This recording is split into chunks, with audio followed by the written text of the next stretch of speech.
Oh, my goodness.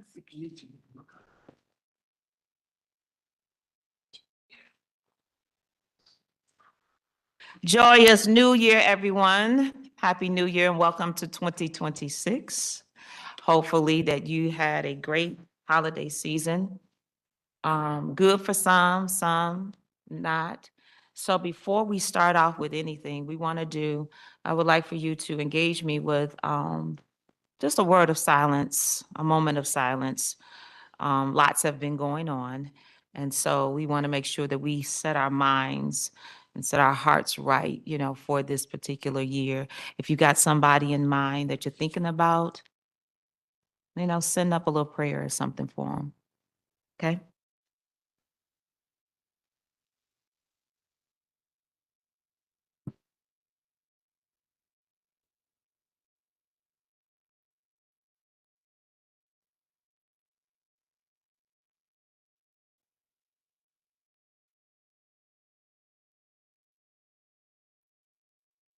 Thank you so much. So you are here with the Board of Trustees regular meeting for January 26, 2026. Ms. Duncan, would you call the roll?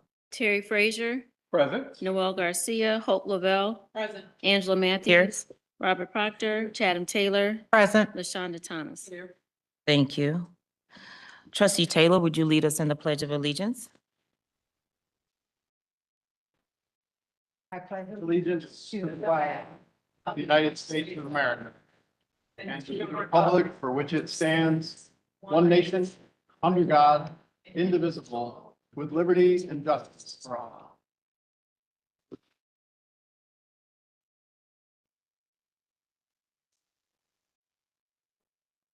So tonight at our regular board meeting, we do have a very special guest that's amongst us.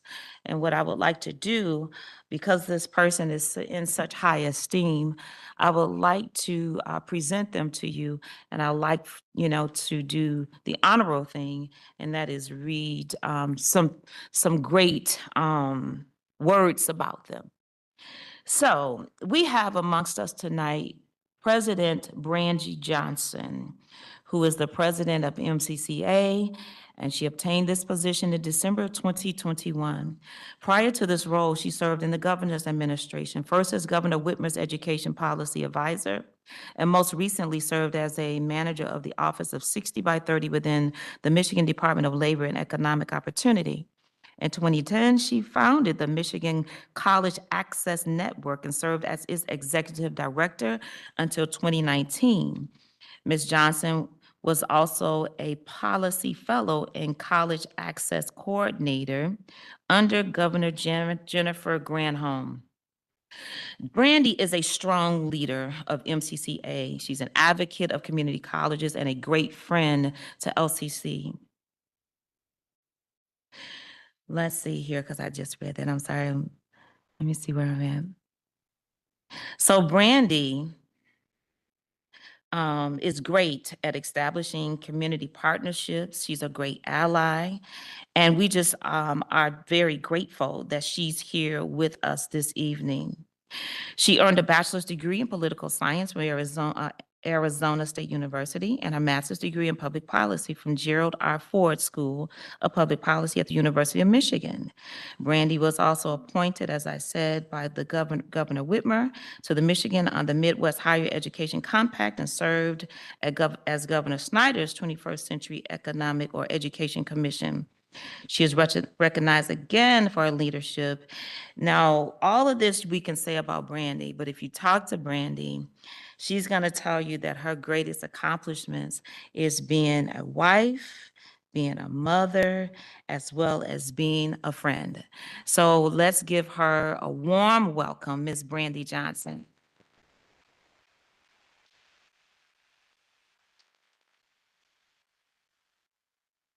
Thank you so very much for that incredibly warm and generous welcome. My name is Brandy Johnson. I'm the president of the Michigan Community College Association, and I'm really pleased to be back here with you. When I started this position in December of 2021, fast forward to January of 2022, I made a commitment to my board of directors, which I'll tell you about a little bit more about in just one moment, that I wanted to visit every single college and attend a board of trustees meeting during my first year. I was new to the job and learning a lot about community colleges, and I successfully met that goal. 4 years later, I have made that same commitment to the board of directors. So this is officially the #1 college I am visiting in 2026 again. So you are kicking off my hashtag trustee tour 2026. Just as you did in 2022. I live in East Lansing, so I'm a constituent of this college's district and board, and it holds a really special place in my heart. I always remind folks that my late mother-in-law was a faculty member. Her name was Jane Repko. She was a faculty member for decades here. My very young babies went to the early LCC Child Care Center when they were very, very little. And so this is a very special place, and I really particularly love to be on campus. I really consider these visits, as much as I can share some information about what's going on statewide as it relates to community college and education policy. I really consider these meetings professional development for me. I shared that with President Robinson earlier today. This is how I really get my fingers on the pulse of what's happening on our member campuses and learn what's top of mind. I think it helps me be a better advocate for you. So the Michigan Community College Association is headquartered just a couple of blocks down the road here in Lansing. And we are the unified voice for Michigan's community colleges, empowering our members to lead in the areas of student success, talent development, and community vitality. We are 31 members strong. We represent all 28 public community colleges, as well as our 3 tribal colleges. And I have the pleasure of reporting to a board of 62 members, including all 31 CEOs of our colleges, as well as 1 representative trustee from each college. And Chair Matthews sits on our board of directors. We primarily do work around advocacy and serve as the state's leading advocate for post-secondary education, talent development, and issues around workforce development. We work to strengthen public awareness and recognition of the important and vital role that community colleges play in our state. And we support our members in doing what they do best: serve students, meet employer needs, and really serve as that community hub. We have a special focus on student success. And in a state where higher education is so decentralized, the MCCA really does serve as that connective tissue between colleges, fostering and facilitating collaboration amongst our members.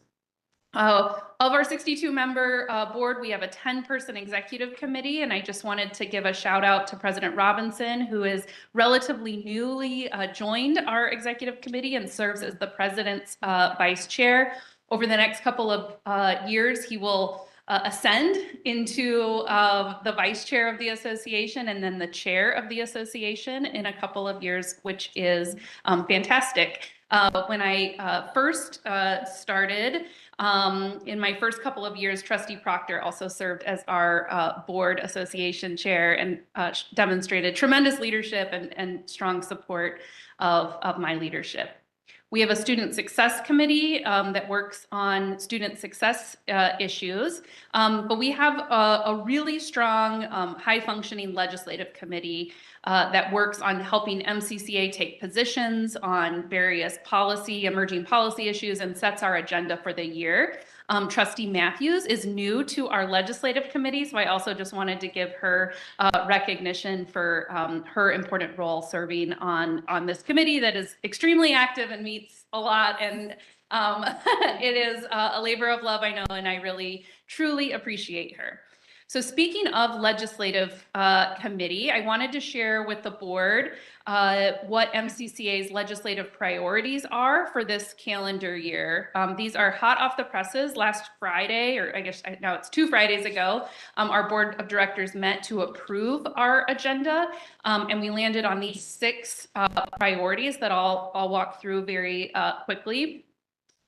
First is to increase operations grants to community colleges. Not to get too much in the weeds, but last year's increase was modest, and it was flagged as a one-time increase, which isn't helpful to colleges that are building long-term sustainable budgets and dealing with rising costs of things like healthcare for employees and other things like deferred maintenance. So our official ask is to increase our operations grant by 7%, including making the 3% that we received last year ongoing and an additional 4% increase to help offset inflation.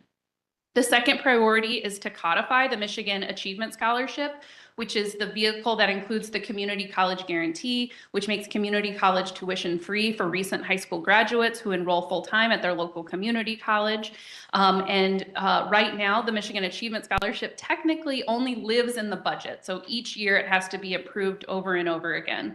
We are working to get those programs named in state law and statute, particularly as we head into a pretty massive election year. It's important that these scholarships and student financial aid programs are sustained.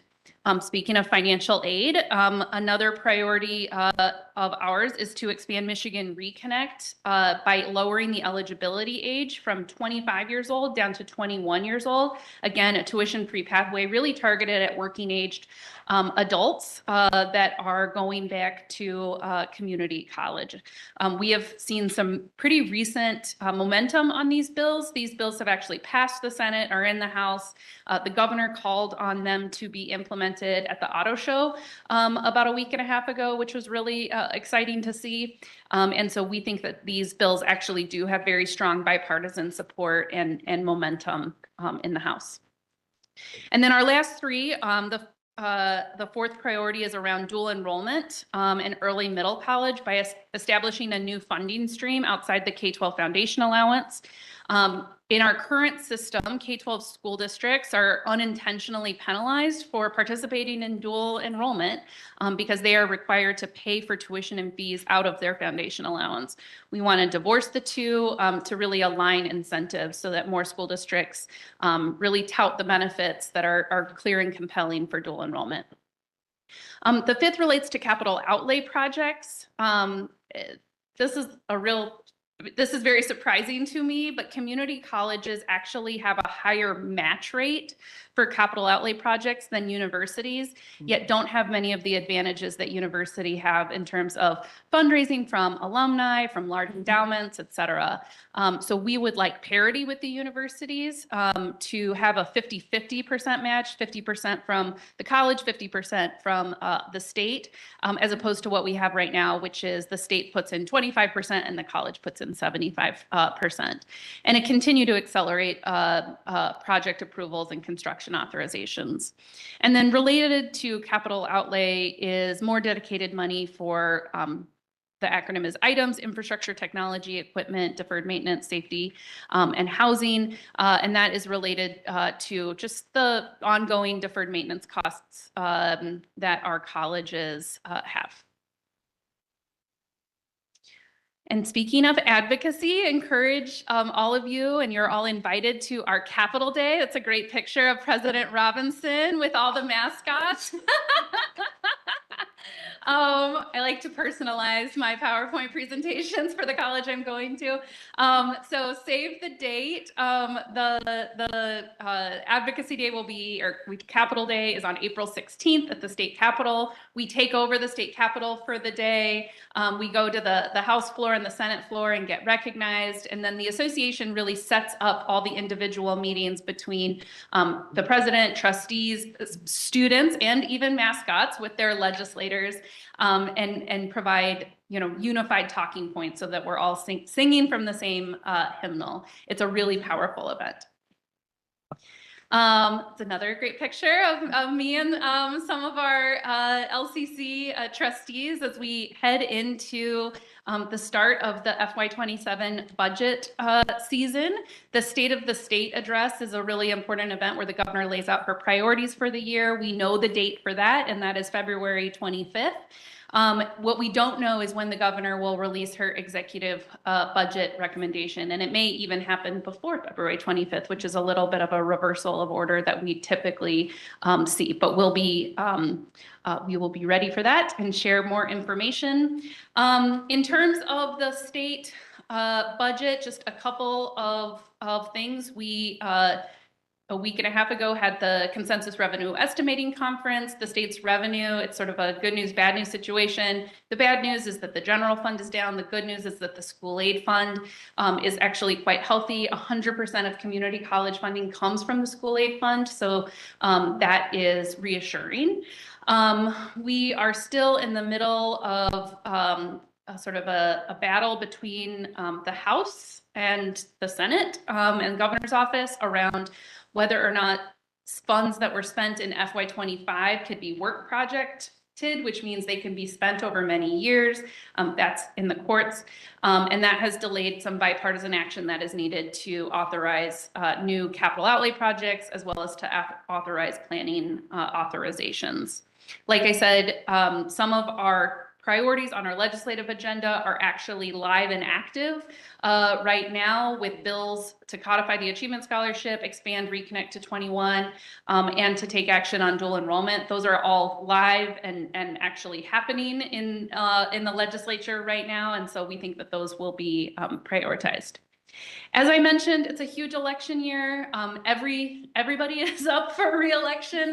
That is important to the support of community colleges, and we will be engaged each step of the way. This is a picture of me with outgoing Senator Gary Peters, who we will be seeing in just a couple of weeks at the National Legislative Summit, which is a joint conference put on by the American Association of Community Colleges, who represents presidents, and the Association of Community College Trustees, that represents trustees. We come to Washington, D.C. LCC is always very, very well represented at the NLS, which is so appreciated. Our delegation now is almost 80 people strong, coming from Michigan to the Capitol, and your voice is so incredibly important. The association organizes meetings with our U.S. Senators Peters and Slotkin. We'll have an opportunity to honor Senator Peters and his contributions to community colleges while we are with him. We'll also hold a reception for all of our Michigan folks, and my amazing Director of Government Relations, Katie Witkowski, has organized a tour of the Library of Congress for any attendees that are interested. And just a couple of additional things that I wanted to point out from the perspective of the association. We have just a tremendous amount of resources to help colleges implement evidence-based student success reforms. Again, being that connective tissue between colleges and helping sharing best practices, and then building the capacity of the colleges by providing real usable data, spotlights on what is going well at colleges, stories from students. We have resources to help the college apply for grants, and we really try to help translate research and data into practice at our campuses. And that's a service that we'll continue to offer to all of our colleges as we move forward. Here's some examples of our college spotlights. One project that I'm really happy to say is well underway, and that LCC has committed to being a full partner with, is MyCap, or the Michigan College Credit for Apprenticeship Pathways.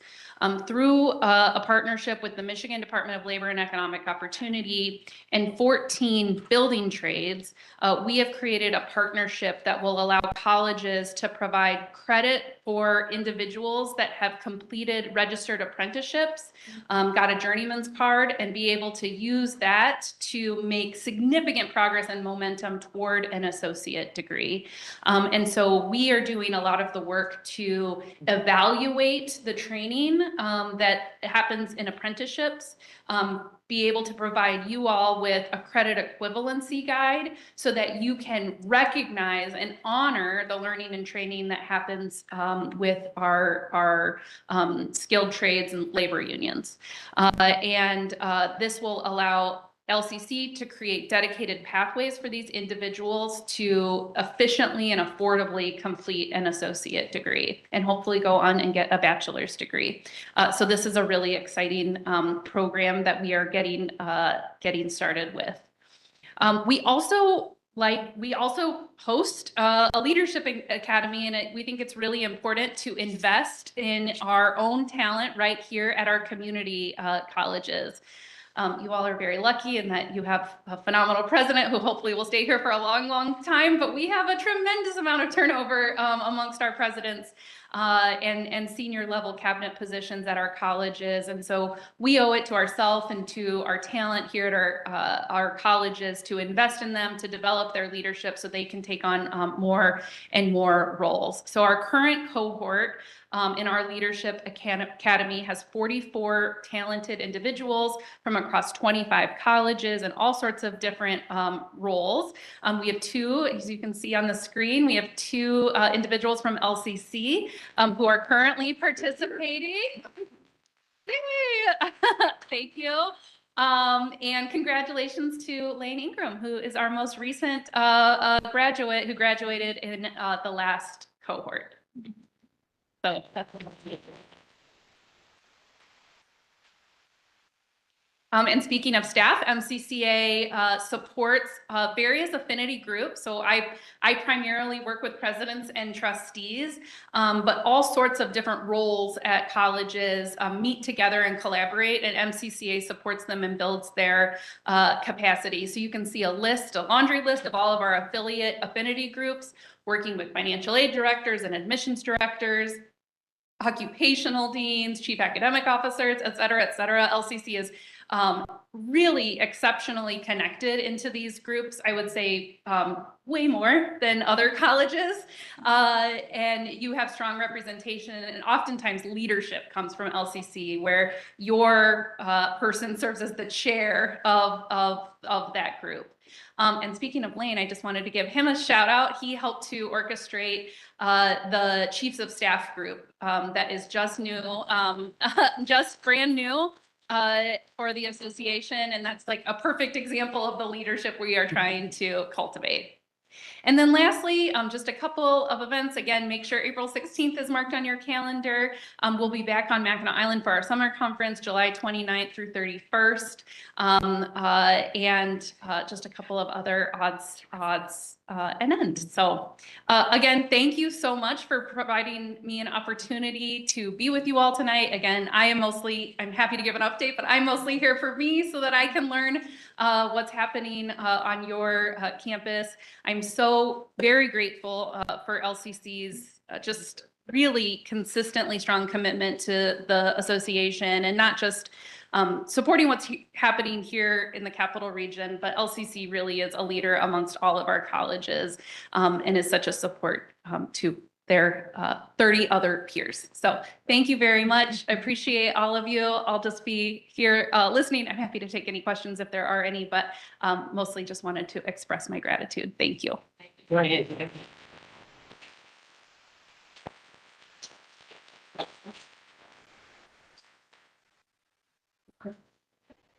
Thanks. All right. Okay. Moving on to agenda item sorry about that. Moving on to agenda item number 5 for approval of minutes, December 15th, 2025, regular Board of Trustees meeting. Is there a motion to approve? We accept the minutes as stated. Thank you, Trustee Lavelle. Is there a second? I second. Thank you, Trustee Taylor. It's been moved by Trustee Lavelle, second by Trustee Taylor, to approve the minutes of the December 15th, 2025, regular Board of Trustees meetings. Is there discussion? Seeing and hearing none, Ms. Benita, please call the roll. Robert Proctor, Aye. Chatham Taylor, Aye. Hope Lavelle, Aye. LaShonda Thomas, Terrence Frazier, Aye. Noel Garcia, Angela Matthews. Yes. Motion carried. Thank you. Moving on to agenda number 7. Are there any additions or deletions to the agenda? Colleagues? Seeing and hearing none. Moving on to number 7, limited public comment regarding agenda items. Are there any persons signed up, Ms. Benita and/or Patrick, online? Seeing none and hearing none, thank you so much. Next will be the president's report. Dr. Robinson? Thank you, Chair Matthews. Good evening, everyone. Good evening, trustees. Good evening, everyone in the audience. Before I begin with my president's report, thank you so much, President Johnson, for being here with us. Everybody up here and my colleagues who are here understand how important the MCCA is. We're honored to be the first on hashtag Trustee Tour 2026. It's always great to hear about the amazing things our state association does. So Chair Matthews and trustees, I always like to start my president's report by highlighting the written report you received in your packet. A few things. I love the cover this month. The nurses pinning ceremony was excellent this year. And I also love new traditions. And you can see that the nurses have gone to wearing traditional nursing regalia at pinning ceremony. It really added a lot. We've added a lot of new traditions that celebrate the past. So I want to thank the nursing program that really took us up a level, and we had a lot of fun. On page 5, there's an update on a pop-up food pantry. Last month served 374 students. On page 7, there's a write-up of both our 116th Police Academy and 81st Fire Academy graduations. On page 22, a good write-up about our global student affinity group winter extravaganza, which was hosted by the Cesar Chavez Multicultural Center. And at the end of the report, trustees, on page 25, a really great image from Help Portrait last month. We had our 5th and most successful Help Portrait. You see this beautiful family wearing their Santa hats. We all love Help Portrait. So the written report is there for your review. Only a few things. This is a little bit of a personal news. If you did not see me come into the room, I am sad to tell you that on New Year's Day, I had a cross-country skiing accident. On New Year's Day, I felt really hard on the ice and I broke my femur. I received amazing care while this happened from all the first responders, the nurses and the surgeons, and I was doing my best to do Trustee Proctor's student satisfaction survey. I asked them all where they went to college. We talked about community college. I was provided care by a lot of community college grads, including one LCC grad. But mostly I just wanted to tell everybody about that and thank the board and particularly our staff in HR. I will tell you, it's no fun to get injured, but LCC is a great place to work if you need care and you get injured. I also want to thank everybody who sent cards, texts, phone calls, including Brandy Johnson and her entire team at MCCA. They hand-delivered a Michigan-themed care package to the house. They're just down there, so that was very, very nice. And finally, I want to give a really, really warm thank you to my team, all the folks who report to me, ELT, and especially Tricia Rotoff and Lane Ingram, who've made it as easy as it can be to do my job while I'm laid up. I'm 2 days away from needing a walker. I'm getting around on a cane, so thank you for that. Trustees, and if you could go back, Patrick, I do have a 16.5-inch rod in my femur now. It's a permanent part of Steve for the duration. And I was really impressed by how well the surgery team did that. Apart from that, I only have 3 items, trustees. What do you think of the boardroom? It does look bigger. So our lovely boardroom, which has always been one of my favorite looking college boardrooms anywhere, received a glow up. We may have to retire that phrase now that an old person used it, right? But it's a creative glow up that kind of held on to some of the formal elements that we have, but brought it up to date. It's a new design. And Benita Duncan worked really closely with the team that did this work. And I asked Dr. Samuel to give me a comprehensive list of the folks who worked on this, because this was a team effort. Before we closed for the break, I saw teams in here doing the tear down. We have some of the best facilities and design people in the business, and the evidence is right here. This is just a really beautiful job. So I want to give a shout out to Bruce Mackley, Katie Murray, Samaya Osmond, Brad Latusek, Scott Bushong, Robin Ashley, Kim Skorna, Kevin Slider, Nate Slider, Steve Kimball, Lonnie Ahrens, Misty Cooper, Matt Phoenix, Bob Garrett, and Mark Smith. And Benita worked really closely, particularly with Bob Garrett, to get these photos looking great with marketing. And if you notice, there's enough room on this wall to expand 30 more portraits. So this is in many ways a solution that'll work for the duration. Beautiful color photographs of the 7 of you all, and also the original trustees. So just an outstanding job renovating this important room. So. Oh, yes, and Samantha Gallimore. All this stuff had to be bought, right, Samantha? Yeah. So thank you for that. Thank you, Chair Matthews. Yeah. So, and also, this is the biggest TV screen I've ever seen. One behind me. So, all right. Next item. I do want to make a note that trustees know about this because we've been going back and forth. Trustees, you're aware that effective next month, we will be retiring email accounts issued to former students and former employees. There is a comprehensive communications plan ongoing about this to inform impact individuals so they can make other arrangements. But as you can see on the screen, I wanted to point this out. This is a change that impacts me personally as well. It's been more than a year since I was a student at LCC, and this is the email I received along with everybody else that my student email will be retired. Now, if I become a student again, they'll bring it back. But we've been communicating with folks who have concerns about this, and I wanted in the board meeting to outline the 3 major reasons that this is necessary. First, it's necessary for IT network security in order for our IT professionals to protect the digital identity of our students and employees and our networks. Second, it's important to note that our acceptable use policies really limit the use of lcc.edu to college business. That's true for me too. Shouldn't be using lcc.edu to do your personal finances, your personal medical. And then the last issue is there is an ongoing and significant annual cost given the fact that we're rolling out additional security measures like dual factor authentication. So those are the 3 major reasons. We're in communication with everybody who's impacted. And again, Dr. Samuel and her team are going back and forth with individuals who have questions and concerns. So wanted to highlight that. Next, trustees. In January, I bring to you, per our board governance, 3 goals, a set annual presidential goals. So the chair and I have talked about these. And because we have, and I said this last year too, because we have a strategic plan and we have board ends, these are as much areas of focus as they are specific goals.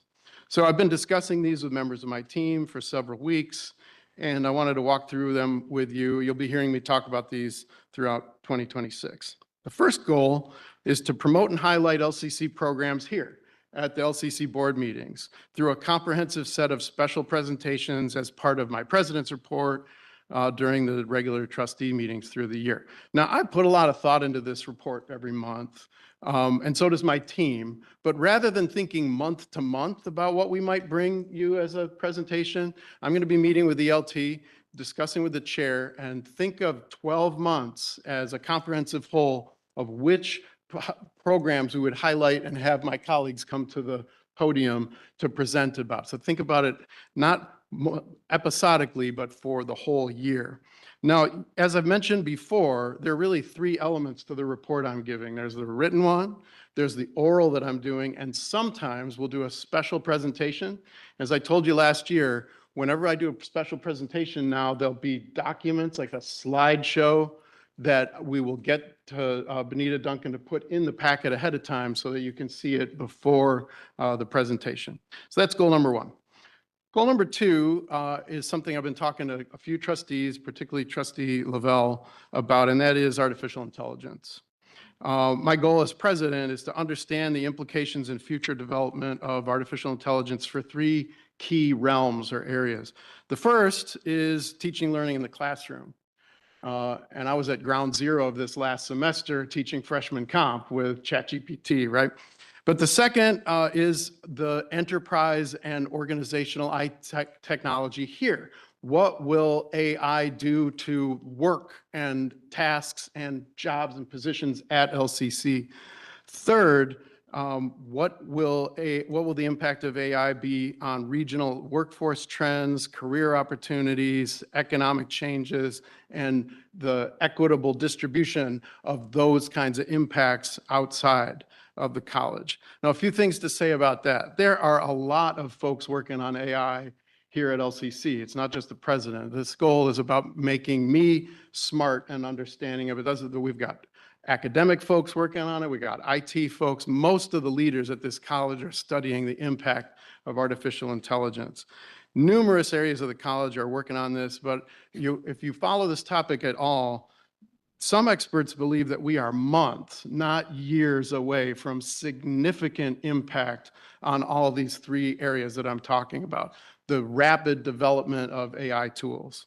So I've had conversations with college leaders, trustees, including Trustee Lavelle, and I bring you greetings from former trustee Lawrence Hidalgo. He wanted me to say hello to everybody here. He, over the weekend, reached out to me to implore me. He said, make sure you're working on and thinking about artificial intelligence. I said, well, it's one of the three goals I'll be taking. And so we had a good conversation, and he says hello to all of you. Third and final goal, trustees, it actually comes out of my performance evaluation. It is to build local institutional awareness and LCC brand identity, especially among regional K-12 schools, municipalities, and community-based organizations. So during my evaluation last month, the board was very kind to recognize the kind of advocacy I do on the national level and on the state and regional level. But as an area for opportunity, I identified that locally, I could do more with K-12 schools, with community-based organizations, with cities and townships. So that's what this goal is about, to focus me and my team on efforts to keep LCC top of mind for local organizations, local units of government, municipalities, and particularly our K-12 schools. So just as I did this last year, these areas will help me focus my time, the time of my team, and in our attention and effort over the next 12 months. So those are my presidential goals, and I always end the report with a star is hired, our new employees. And I would just ask if any of our new teammates, employees here at LCC are here this evening.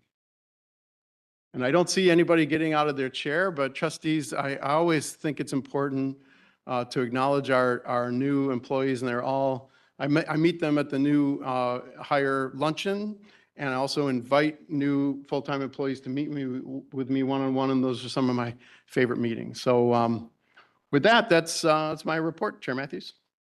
Oh, thank you, Dr. Robinson. Very comprehensive. Moving on to agenda item number 9, which is the consent agenda. Are there any, to my colleagues, are there any, we only have 2, A and then B, 1 and 2. Are there any consent agenda items that you would like to take off so there could be discussion? If not, then I would ask for a motion to approve the consent agenda items as listed. Hi, Chair Matthews. Can we please discuss the course fees? Section A, please. By seeing that we are removing 2026, 2027 course fees, may I have a motion to approve consent agenda item B, Board of Trustee employees 1 and 2? Thank you, Trustee Thomas. Is there a second? Second. Thank you, Vice Chair Frazier. It has been moved by Trustee Thomas, second by Vice Chair Frazier, to approve the consent agenda item number B, Board of Trustees employees, number 1, expenses, number 2, time reporting. Is there any discussion? For time, for this one? Number no, B? sorry. Okay. Okay, seeing and hearing none, Ms. Duncan call the roll. LaShonda Thomas, Angela Matthews. Yes. Robert Proctor. Aye. Noel Garcia, Chatham Taylor. Aye. Terrence Frazier. Hope Lavelle. Aye. Motion carried. Thank you. Is there a motion to approve consent agenda item A, 2026-2027 course fees? So moved, Madam Chair. Thank you, trustee Proctor. Is there a second? Thank you, trustee Thomas. It has been moved by trustee Proctor and second by trustee Thomas to approve consent agenda item 2026-2027 course fees. Discussion, trustee Lavelle. Thank you very much. So I am still getting more and more familiar with this overall process, and so just thought it would be a good time as any to ask if we can just have some discussion into the changes in the fees, both the increase in changes as well as the decrease in changes. And then any thoughts as it relates to, I saw that there is one new program. Program, course, please. Thank you. So yes, if we can just get a little discussion into that, I'd appreciate it. Absolutely. Chair Matthews, thank you for the question, trustee Lavelle. So before we start this conversation, just a note that CFO Don Wilski is joining us virtually. He's able to speak to that. Provost Welch is here. I won't steal their thunder by giving the overall answer, but you're right, trustee Lavelle, we have course fees that go up and they go down, and sometimes they're new and sometimes they go away. So with that, I think I'll start with Provost Welch, who can speak to this process, and if Don needs to, he can also add from a financial standpoint. Would you like to start, Dr. Welch? Sure, thank you very much. With course fees, they're built on the material needed for the course. They're built on the instruction of the course, so the lab assistant or an extra instructor, and they're built on the cost of the equipment for the course. And then partially tied to this is also the MAHI contract, which talks about the raises that the faculty get. So those pieces all fit into the course fee for a particular course. Some didactic or lecture courses don't have any course fees at all. They have, the textbook is the only piece that's part of that course. But a nursing course will have clinical hours in there. They'll have clinical faculty. They'll have potentially the equipment that's in the course, and then whatever lab material that they would have, or consumables, we call them. Same thing for technical careers. They have a lot of, the lab assistants are built into the courses, as well as the supplies that are needed to do the labs. That's a general overview. If you have specific courses, the deans are ready and willing to answer any specific questions. Chair Matthews, Dr. Welch, before we do that, I wonder if we could have CFO Wilski weigh in particularly about the revenue neutral component of these increases and decreases. Are you able to connect Don and talk about that? Thank you, Dr. Robinson.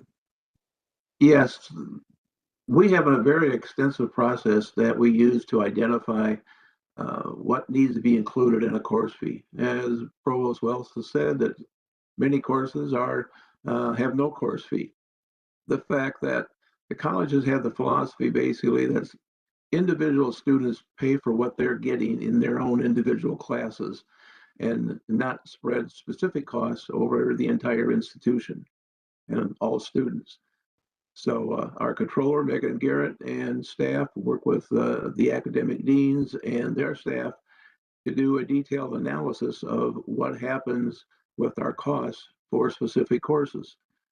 As already mentioned, there's increases and decreases. If we see that there are things that we are no longer doing, no longer have to do, it's being handled differently, we will decrease a course fee. In some cases, it's just basically cost of living type increases in particularly consumable supplies, whether it might be welding rod or chemicals for the chem lab, those type of things. The other thing we do is also if we see that there are some increases that we are not comfortable with doing over a 1-year period, we will phase those increases in over a 2 to 3 year period, is to not basically, I'll call it sticker shock. And that we feel is the fairest thing to do with students from that perspective. And of course, the approval of these course fees also will play into the 2-year financial projection that I will be presenting to the board next month. So this helps get that process started in terms of the FY27 budget. We kicked that off last week with the staff. So this is one of the first things that we look to make a determination on as we begin looking at next year's budget.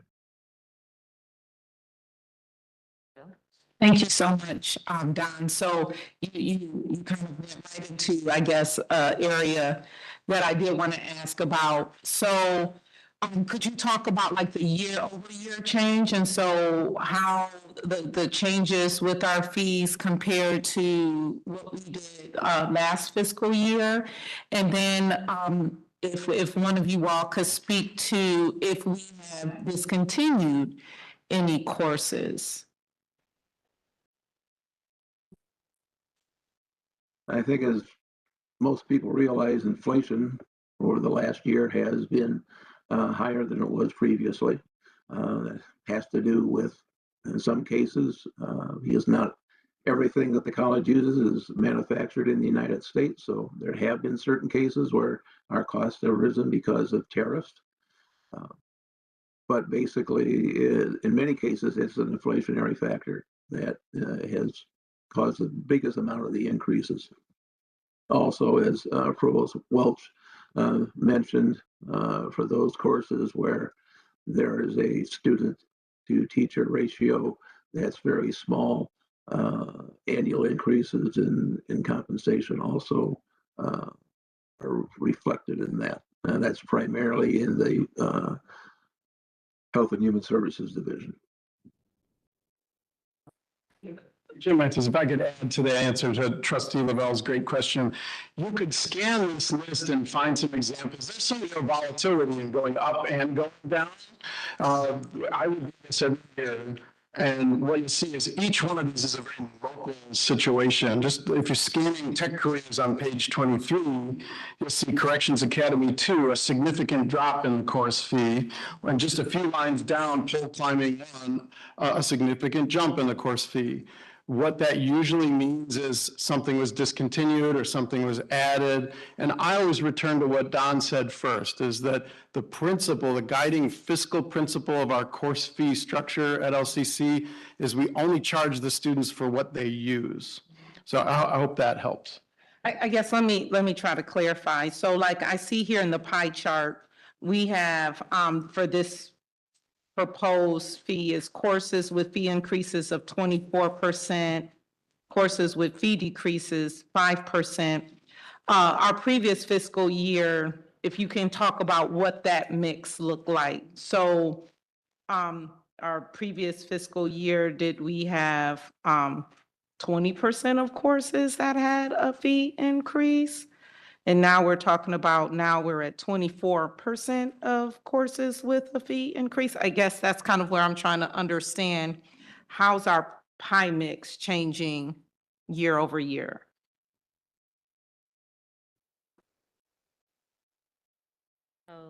I think the first thing is the fact that one year is not necessarily comparable to another one. As I said, inflation has been a major factor in some of the areas where we have consumable materials. I would say at this point in time, there is a slightly higher amount of course fee increases. But I also think due to some other changes that have been made in instructional delivery, that there's also more courses where there's been a reduction in the course fee, or in some cases, an elimination. Okay. Thank you. Okay. Trustee Proctor. Trustee Frazier. He said his question was answered. Dr. Welch and our CFO, I looked at the cover sheet It's the second paragraph that tells us the components that go into the determination of course fees. So I have a question that's not unlike what Trustee Lavelle asked. I went through and highlighted all of those courses in which I thought the change in the fee, whether it was up or down, was significant. Some on the order of 50% or more, and some twice what they had been previously. I assume, and tell me if it's a correct assumption, that in those areas in which course fees escalated or jumped significantly, it might have been the cost of consumables in the course rather than something else. If, for example, if you look at building and supplies, the cost of lumber has increased, so that would cause the course fee in those particular courses to go up. That's the consumable that's associated with the course. The HHS, it's more about the contract and the changes in the contract that have caused some of the course fees to go up with the addition of personnel coming into those courses per accreditation, or they're doing a change of modality. So they have a clinical coordinator, that cost has to be covered in the course fees for those particular courses. So I'm giving you two answers, but you're right that something happened that caused those to go up. Mostly tech careers will be the tariffs and or the cost of inflation of the supplies. It's more personnel on the HHS side. So thank you. I'm thumbing through this quickly. There were some areas in which cost or course fees went down significantly, more than half. What accounts for that? Dr. Robinson covered that a little bit. That's the removal of maybe a software that they were using before and they don't need it now. Or they went to, instead of a course, a collection of course material for a particular course, they went to an OER. So each one is going to be a little bit different for a particular course, but it's usually the removal of something. Okay. We go through this every year at this time, so I appreciate your responses. Thank you.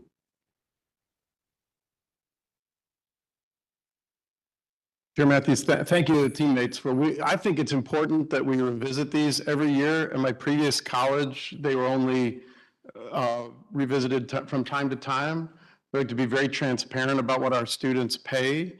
And again, the design principle is these fees calculated on what our students use. So thank you for the questions. Ms. Duncan, would you call the roll? Holt Lavelle, Aye. Chatham Taylor, Aye. Terrence Frazier, Aye. Robert Proctor, Aye. Noel Garcia, LaShonda Thomas, Angela Mathis. Yes. Motion carried. Thank you. Moving on to consent, not a consent agenda, sorry.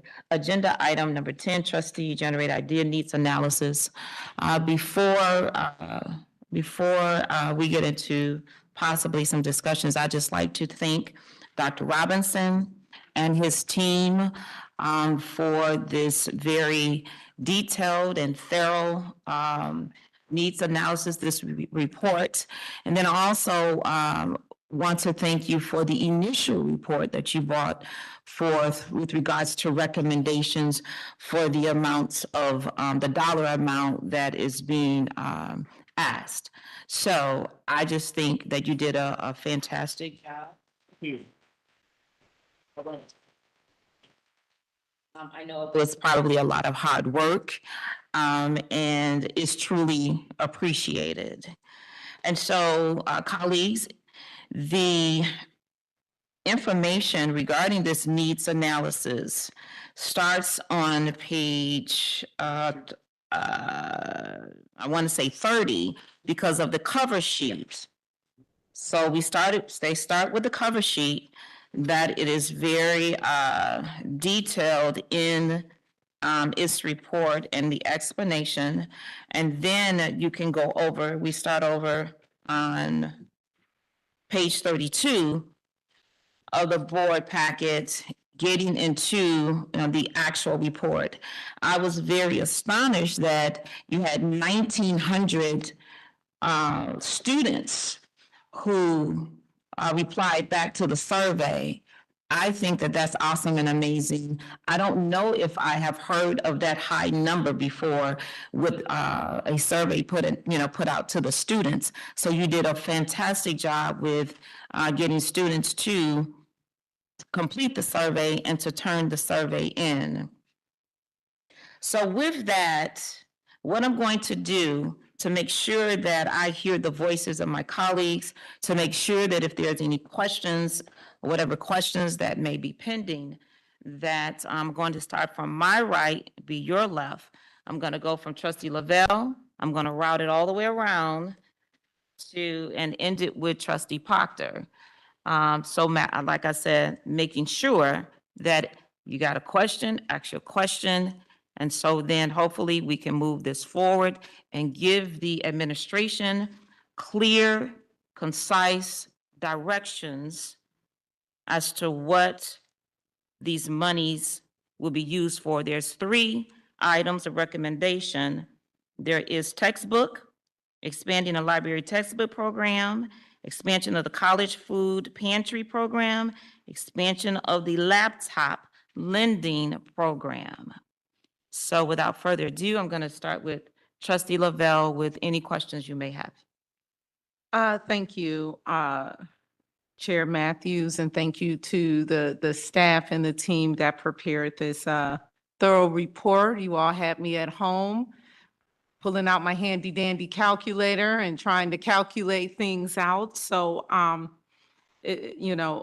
appreciate this and have given this some thought. So I guess really want to look at and probably ask for us to consider where we can do a solution that would be a blended solution. I believe that the areas that you all have cited all show where there is some area of concern. But from my analysis, it would seem that the food pantry and the laptops is where we could have the greatest impact as it relates to this spend. I guess my questions really would be around the proposal for the food pantry. I see that there are a couple of options here that are related to the staffing. And so just would like, I know that we did this maybe a few months or so ago, so, but would really love to hear some guidance and thoughts in terms of what that staffing pattern, I guess, would look like. What are the current what is the current capacity of the staff that's already working in the food pantry that would help us to kind of choose what that best option would look like.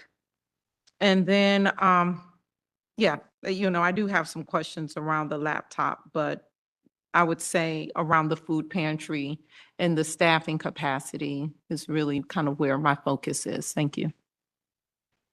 Chair Matthews, if I could, I would invite Dean Rhonda Miller up to the podium.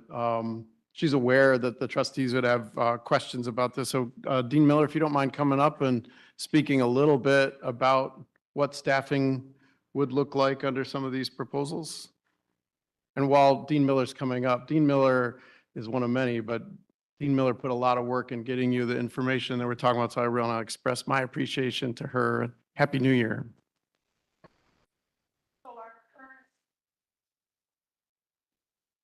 Our current staffing is individuals who have other jobs, and so they volunteer on Mondays downtown. So there is no real capacity to add any additional hours for them.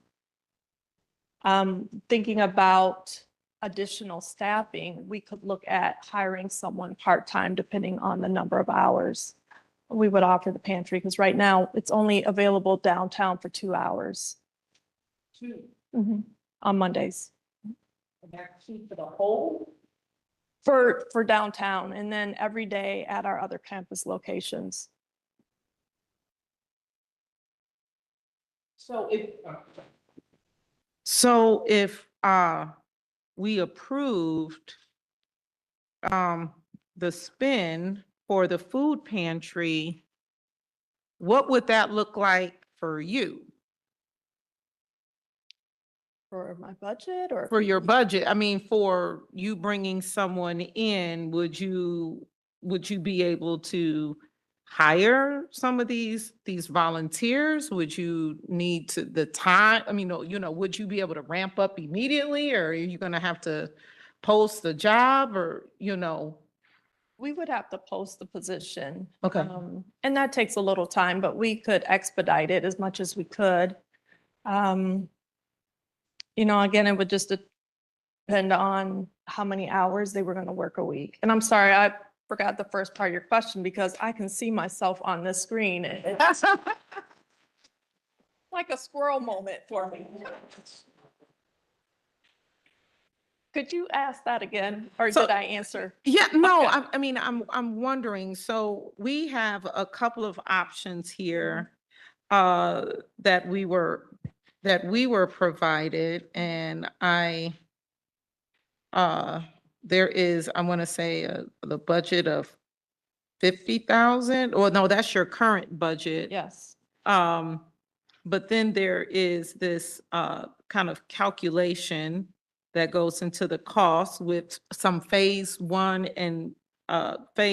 expansion options, one of which is to add an additional 2 hours per week at the downtown campus, or to add an additional 4 hours per week at the downtown campus. And so could you accommodate either of those, and how quick could you accommodate them? Well, we could accommodate the 4 hours, the additional 4 hours with support. So we would definitely need someone to be working in that position. But we would offer the same food selection that we currently have. And then again, have that part-time employee. So it would be maybe, approximately $126,000 a year. That's just adding on the 4 additional hours. And is that adding, and so with the, say, 4 additional hours per week, is that still with hiring somebody to do that 4 hours, or is that the volunteer doing those 4 hours? That's hiring somebody. That's So hiring somebody, and they would just do 4 hours a week? it would make more sense to have that person do, if we added 4 more hours to our 2, it would make more sense to have that person do all of the food pantry instead of having staff just on one day and somebody else on other days. So, So but then we would be displacing our volunteers. we don't have volunteers right now. Okay. Yeah, they are full-time administrators who are. Oh, the administrators are just volunteering their person. Okay, that's what I'm trying to understand. Is Yep. there okay, so then now people wouldn't per se have to, Right. not that, we appreciate the generosity, but we would hire someone that is separate from our current administrators to simply just be focused on the food pantry. Yes. And they would 4 hours plus maybe you could use them someplace else, you would kind of round robin them across all the food pantries essentially. Yeah, we could do that. I think the biggest need for us is additional hours downtown. So like I said, we do 2 hours now. We added 4 more hours. That's 6 hours of food pantry availability on the downtown campus. And that would be allocated to the part-time staff. I don't want to take up all the time. Thank you. Vice Chair Frazier. Great. Thank you so much. My question is about the food pantry as well. It's really looking at phase 2, if increasing the hour, but the food options. Like, what would that look like with the funding that you'll be able to get? I know right now it was like snacks really they pick up, and there's no refrigeration and all that kind of stuff. But what would it look like for that piece? Because I really want to know, or interested in the long-term impact that we will have, because hiring staff is great, but once we run out of the money, Right. where would that come from to keep them employed for the next year or two? but, you know, what would be the investment in different options or higher quality food options for people? Well, right now we have shelf-stable food, so that's all we can do because we don't have refrigeration. So what we provide are things that can maintain environment in a storage closet. If we were to add 2 more hours across either on a Monday or Tuesday, that just provides more accessibility for students to access food on campus. That is not, that doesn't involve hiring another person to actually work it. We would have to find more time for someone else on our staff to run that food pantry, the additional 2 hours. And also, I guess, what about using the food bank, Lansing Food Bank, or Swipe Out Hunger partnership? Could we use that with our excessive extra funding that goes into the food pantry?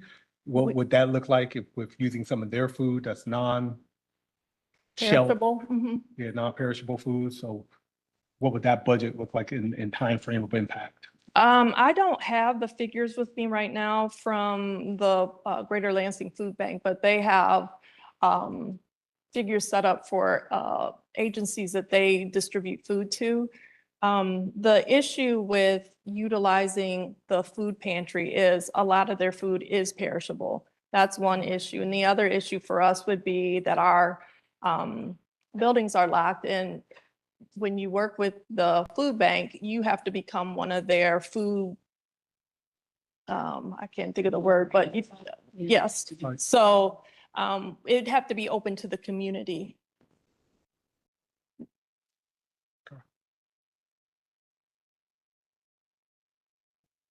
Not right now. Thank you, Chair Matthews.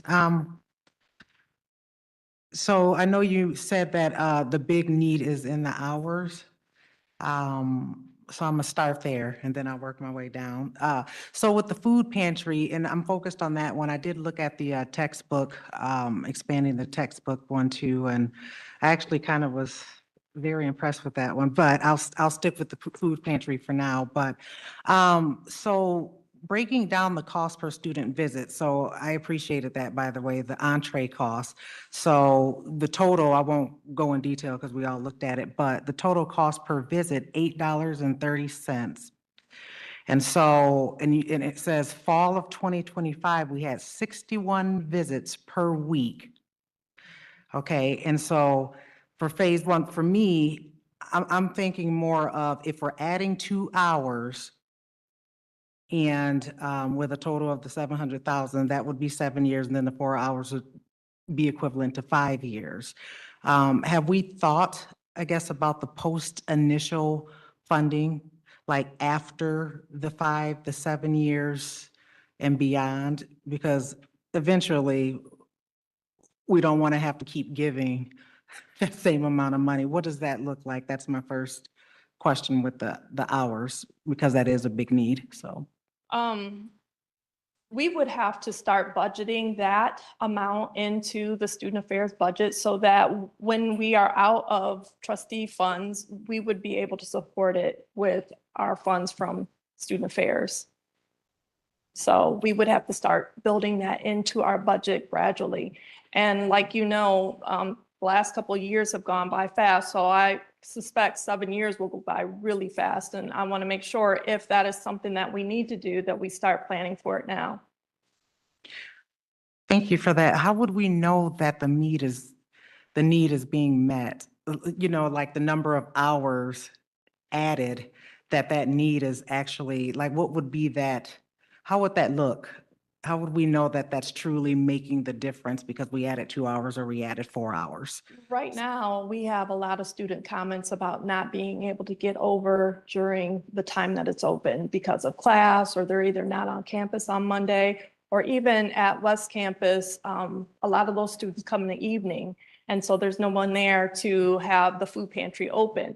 So we know that if we increase our hours at both downtown and west, we would service more students. And our numbers continually increase. So we know that there is a need. And especially now with the cost of groceries, we have just seen exponentially more students utilizing our pantry.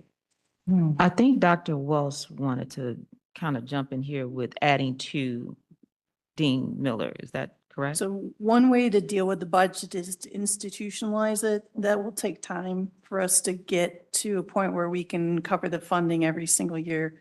The other way to look at it is grants.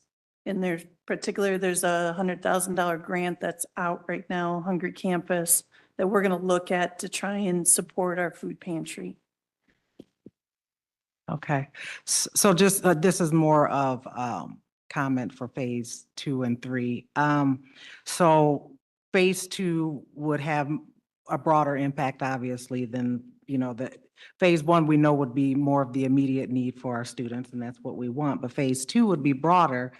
And I actually like that phase because it diversifies the food options, right? Because we're adding more food options, but then also we have the opportunity to utilize our partners, from what I read with the Lansing Food Bank and I forget the other one.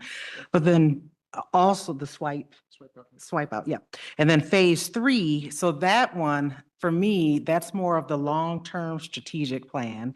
And so adding the new location and refrigeration, not only does it address the food insecurity, but it also, it's on a larger scale. So for me, that would serve more students, which in a way it will delay. However, if we can merge phase 2 and 3 together, where we have that, more food, working with our community partnerships, but then also we're thinking long-term as far as how that looks on a bigger scale, okay? Because food insecurity, from the numbers that we saw, it's big and it's something that's gonna be here. And so we want to make sure longer scale, looking at it that way. So to me, phase 2 and 3, giving time for the new location, fresh food options, with the refrigeration. And then also because, and the survey, I saw the survey. Thank you so much. 932 respondents. It doesn't seem like a large sample size. So I'm just curious as to, did we ask what were some of those questions? Because if the hours are from 11:30 to 1:30 for the food pantry, from what I read, if we asked did we separate the part-time student from the full-time student, or, that returning adult student, they wouldn't benefit from the food pantry from 11:30 to 1:30. It would be more, in my opinion, from 6 to 8 p.m. or, you know what I mean? So how did those questions, what were some of those questions, just to have a deeper thought on what the survey looked like? Just because for me, that's just missing information as far as how this really could look before making a decision. Are you referencing the DOT survey? Yes. Okay, so what we did with the DOT survey is we had a survey board, and we just asked students to come up and tell us what is the number one thing that you find a challenge right now for you.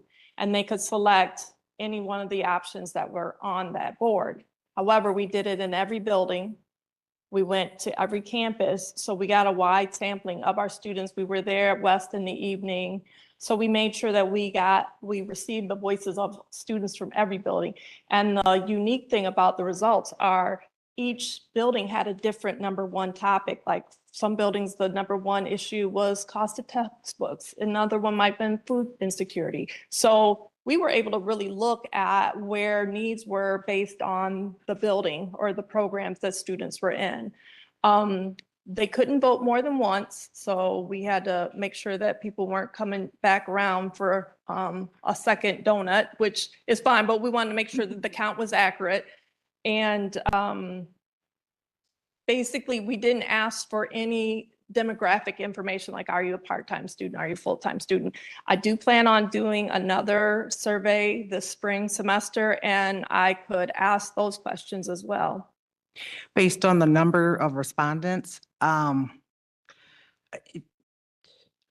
how often was it sent out? Were there reminders sent out? Was it a link in their phone? Was it like, how did that survey go out and look? And the reason I'm asking is because of the number of respondents, to get a more accurate picture of the need for the food pantry, so how did that? It was in the student news. It was in their top 10 list. It was on the monitors in all of the buildings. And then we sat pretty central to where students were coming in the building. And then, of course, word of mouth. So students would see somebody else with a donut and say, hey, where'd you get that? And they would send them our way. But if I could air Chair Matthews, I'm correct, Dean Miller, that this was a physical board that students put dots on in the building. So it was not a link that was sent. There was an employee there, donut, dot, vote, Yeah. right? Yeah. Thank you. Yeah, we had actual boards. They just love it though, that, okay. Any other questions? It for now. Thank you. Trustee Thank you so Thomas? much. Thank you, Chair. I was going to ask about grants, so thank you for answering that. And I do have a comment, but I'll wait till we come back around. So what I've done, because I knew this would happen, because I study my colleagues, that's why I did this circular movement, to make sure that you ask all the questions that you want to ask, so that you get all the information that you need in order to make whatever decision that's going to be made. So have at it. You said that they had the board and donuts. Good idea. I would follow a donut. Love sugar.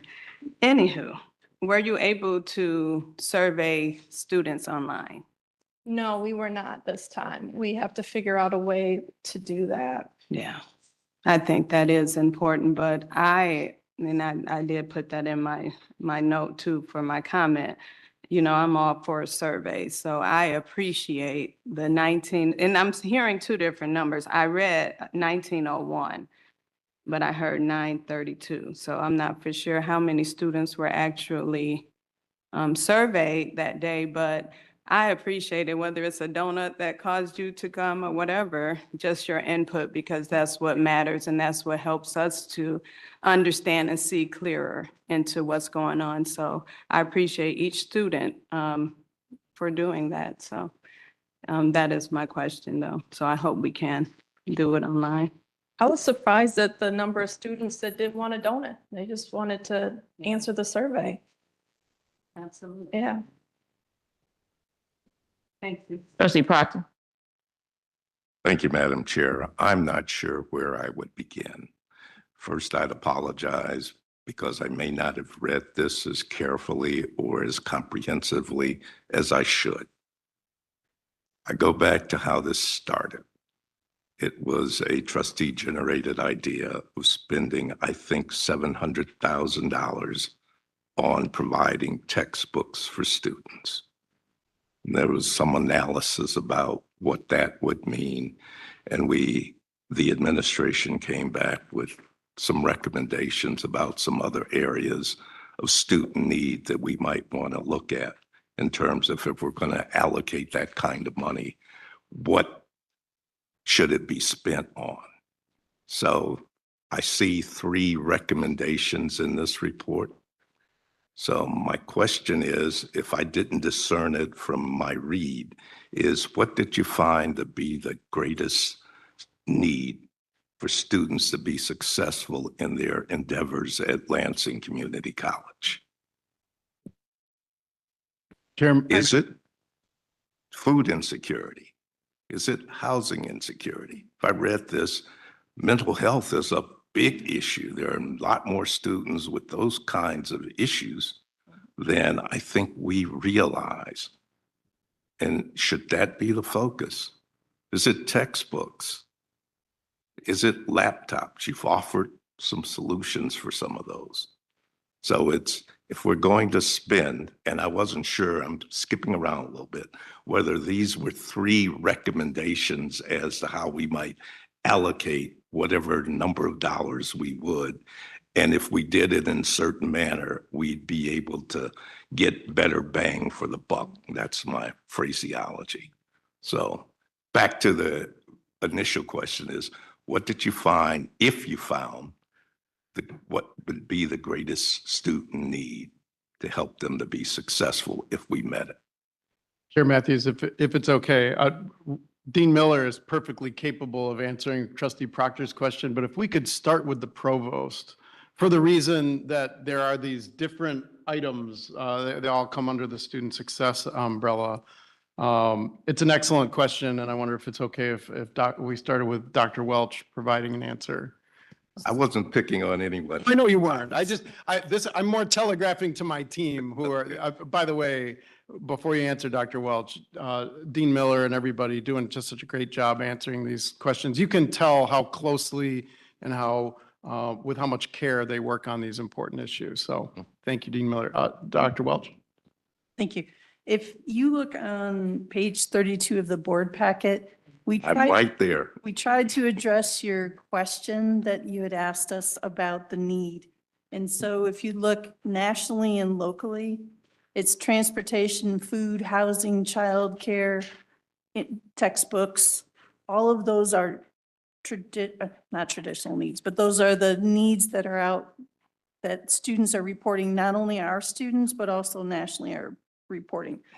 So the section that's down below that 1 to 7, those are areas that we already cover really well at the college. And so based on covering those through funding and opportunities, we eliminated them from that top part and focused in on food, which we have a $50,000 budget for annually and is not enough to support students. Textbooks, which are high cost for students, and then making sure that the students have the technology. So you talked about mental health. We're really fortunate. We get a one-time allocation from the state of Michigan, and we have $900,000 set up for student mental health. We'll be having a product starting next month, which is You Will, which will help us with after-hour care for our students and crisis care for our students. We feel pretty confident that we have this covered right now. The same thing with the child care scholarships. We do $200,000 a year. We could go a little bit higher, but right now that seems to be the amount. Transportation, we have bus passes for students that are free of charge. So that's what I mean by we feel like we already have those covered in the areas that we think we need assistance from the $700,000 would be the food pantry, the textbook, or the laptop. We didn't make a choice, that we would allow the board to make the choice on how to have that money distributed.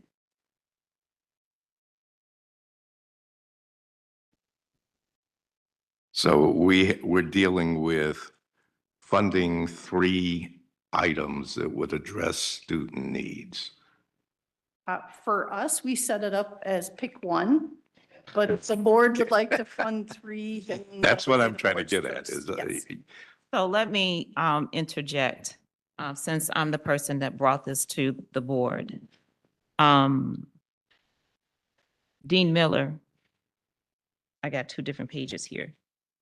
I want to go to page 34 in our board packet. I want to go down, is that 34? Oh my goodness.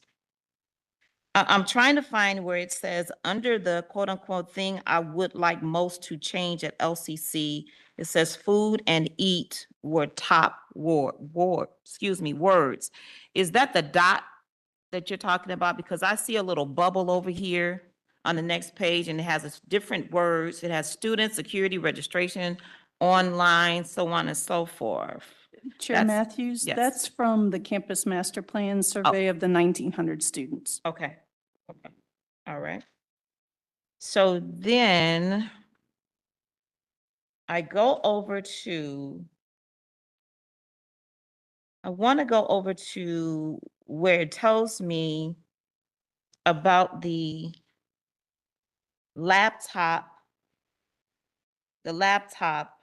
need. And it says that there's 100 laptops that's needed over at West Campus. and there's 25 laptops needed for Trio. Correct? I saw that in here. So, and then also we have a graph in here, and it is on page 39 that gives a summary of the options and the ideas that we're talking about. And so at this particular point, and I was tracking, I see that there was a lot of conversation with regards to the food pantry. Each trustee mentioned something about the food pantry. So Dean Miller, if the entire sum of the 700,000 was not allocated to the food pantry, if there was 400,000 that's allocated to the food pantry, what would that look like? What would that look like? What would that do? I know it would do something. Would it be more on the lines of 5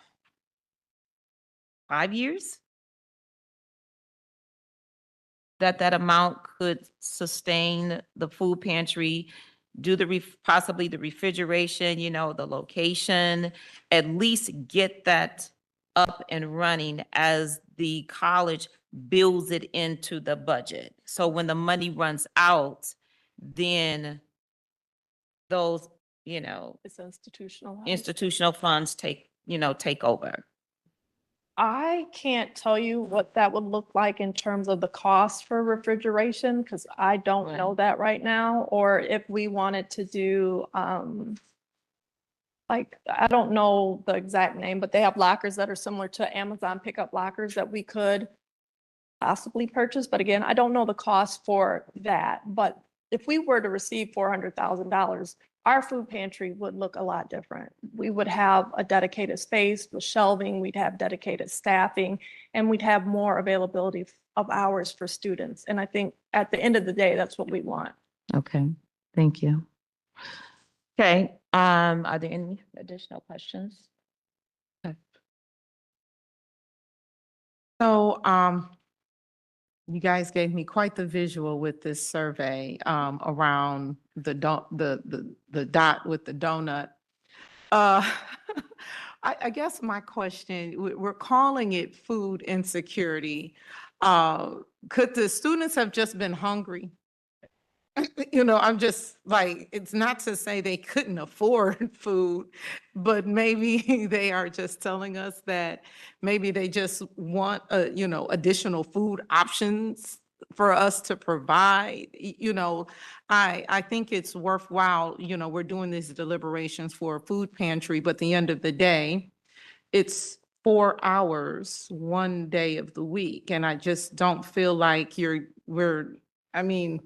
it's still very limited per se, in addressing the need. And I almost just want to say, like, we could do some form of a spin, but I don't think that it's going to address this issue really long-term.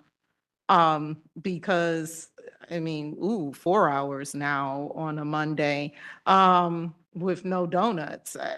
I just don't feel like, I still feel like these kids and adults, I'm gonna still be hungry. It's gonna show up on a Wednesday afternoon with no donuts or survey. What is our plan?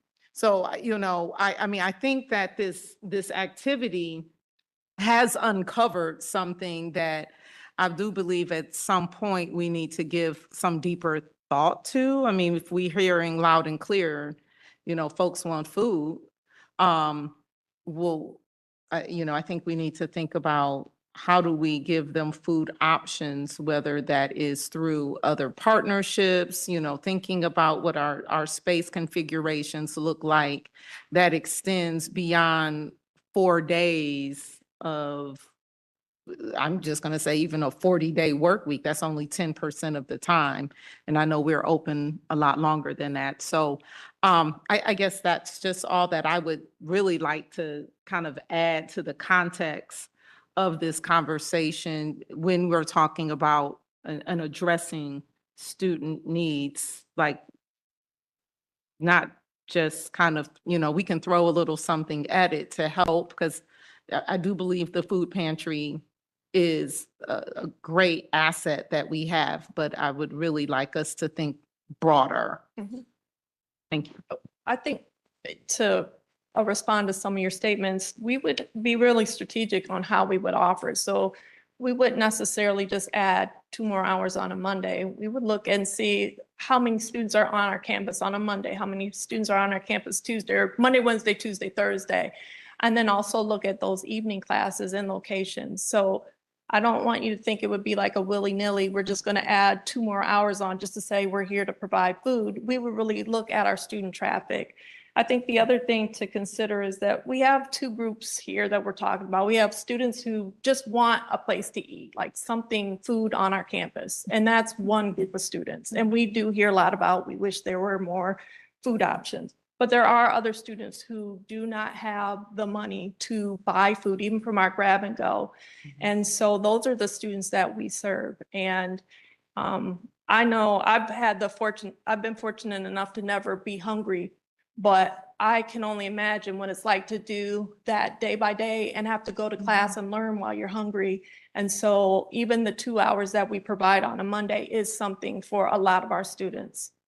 And so with that money, we definitely would look at how do we cast a wider net to support more of our students, to provide more food options and more availability. Thank you so much for the information. Great questions. Those are some of my same questions about the food bank and what's the strategic plan long-term for it. But switching gears a little bit about the laptops. I don't know who's in charge of laptops. Library, okay. Thank you. Don't go too far though. Matthews, as he's coming up, John Salaigi is the director of our library. Thanks for coming to the podium, John. Yeah, you're welcome. Great, thank you, John. So I see in here for the laptops, you need 125 laptops to close our gap. Correct. And that's going to be basically $150,000, give or take. Approximately, yes. Approximately. Okay, and once if we're able to purchase those laptops, what's the upkeep or the year round? I see that's in there. Do you need that stuff, or what? I mean, I guess what's the gap you need directly right now? Oh, yeah, that's a great question. So, where the gap is when it comes to laptops is particularly offering them at West Campus. We have offered them here at downtown campus for many years at this point, and you will see we have a pretty sizable collection down here. And in the past, students who go to West Campus classes would have to come downtown to check out a laptop. I saw that, and we all saw that kind of as a barrier to students. So having more laptops available to those West Campus students is really where the need in the gap is right now, to have a designated collection. And part of that is also a part-time staff member that would work out at West Campus on this program as it would grow out at West Campus as well. So it would be for the actual machines and the upkeep of those machines, but also the person who would be doing a lot of that work. Okay, thanks. And this might be for Sally, a question. So I heard 2 employees or part-time people. So as we were able to do this for a year or 2 with this money, you'll figure out a way, or we'll find a way with Don to budget, make it into the larger budget, into the itemized or line item budget for employment FTEs. Yes, sorry, my button's sticking a little bit. For both part-time employees, we would treat it like a grant and use a provisional position to start with, and then move it over to the institutional budget, working with the CFO. Okay.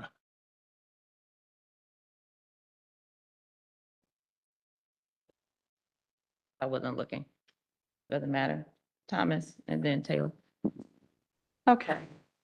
I have a question. On the top of page 38, it says our student survey data does not show that this is a need. What does that mean? So, oh, well, would you like to go, Provost Boss?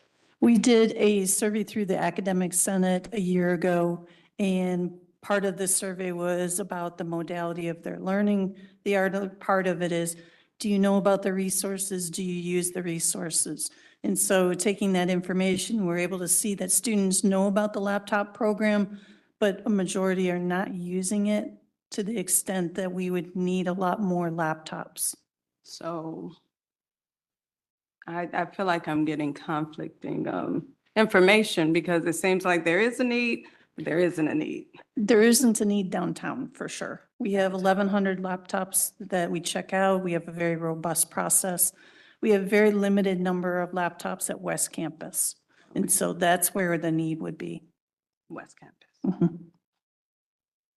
So is it it seems like a top need, but it doesn't seem like a top need. So it's like if we were putting needs in order, that seems like it's at the bottom, or like, where's the importance? Let me answer it a little bit different. So our college uses D2L, and students can do it on their phone. They can do assignments on their phone. It's just not a great modality for them to use.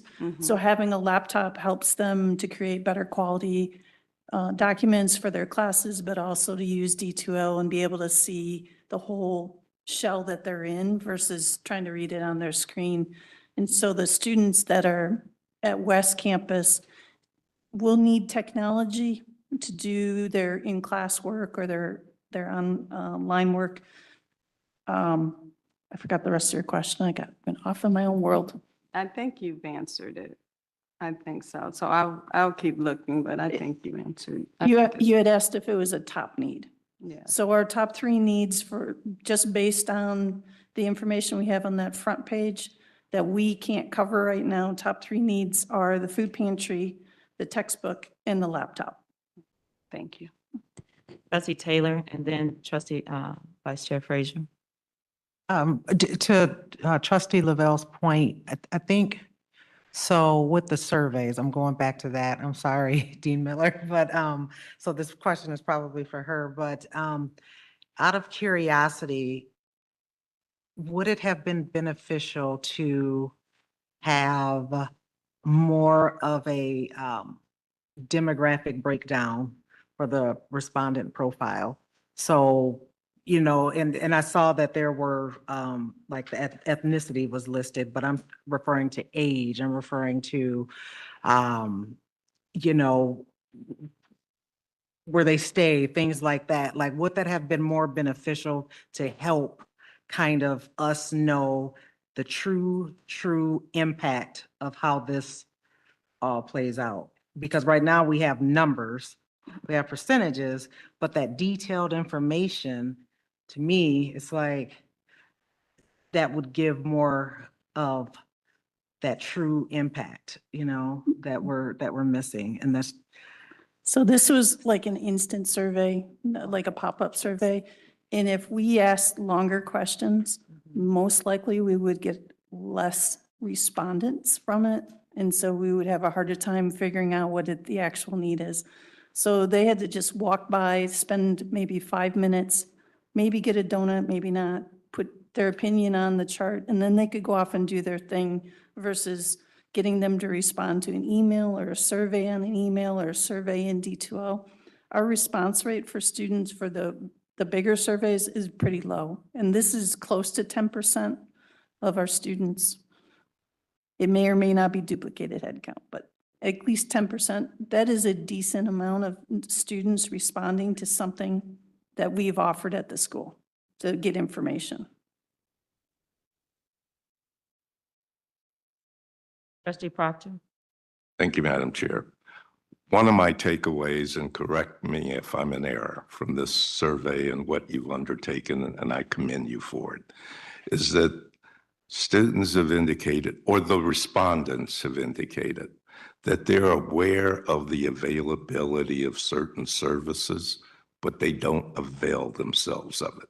So what are we doing to say, if you can't get it here, it might be available someplace else?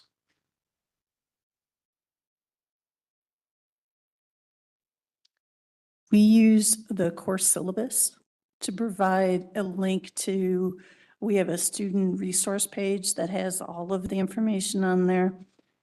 Before, it would just say laptop lending would be at downtown campus. And now we're able to say that we have it extended to West Campus for a small number of students. So before, everybody had to come to downtown. There was no other choice. The food pantry locations and hours are also on there, so students know where to go. So Still back to that question about you can lead them to the water, but you can't make them drink. I shouldn't have said it that way, but I take away also that addressing food insecurity is probably where we're headed. Vice Chair Frazier. You mentioned that downtown, there's a lot of laptops down there, and that's not a need. So does West Campus and downtown campus share the laptop? I mean, are we able to, be able to say, there's 1,000 downtown, but right now we're only using 900 of them. So can we send 100 out to West Campus? I'm going to let John answer, but I don't think we have a lot available on downtown. Okay. We typically don't have a lot available downtown. The amount that we have is a good amount that is being checked out. So we don't often have a surplus. For example, right now we have a wait list of 8 students. Those will be able to be filled quickly, but there is, a wait list now for students as they are upgraded and brought back from IT and prepared for students to use. And that actually is a situation of why having a downtown collection of laptops and a West Campus collection of laptops is important, because they are set up differently. So the laptops at West Campus are set up to be checked out from West Campus, whereas the ones that are set up to be checked out from downtown campus are set up to be checked out from downtown campus. So another kind of helpful thing of having a separate collection at West Campus. Okay, thank you. Thomas. I'm trying to get a better understanding. The last meeting, we asked for a needs analysis. And it sounds like that was met with the DOT survey. But it only covered 10% of the students, right?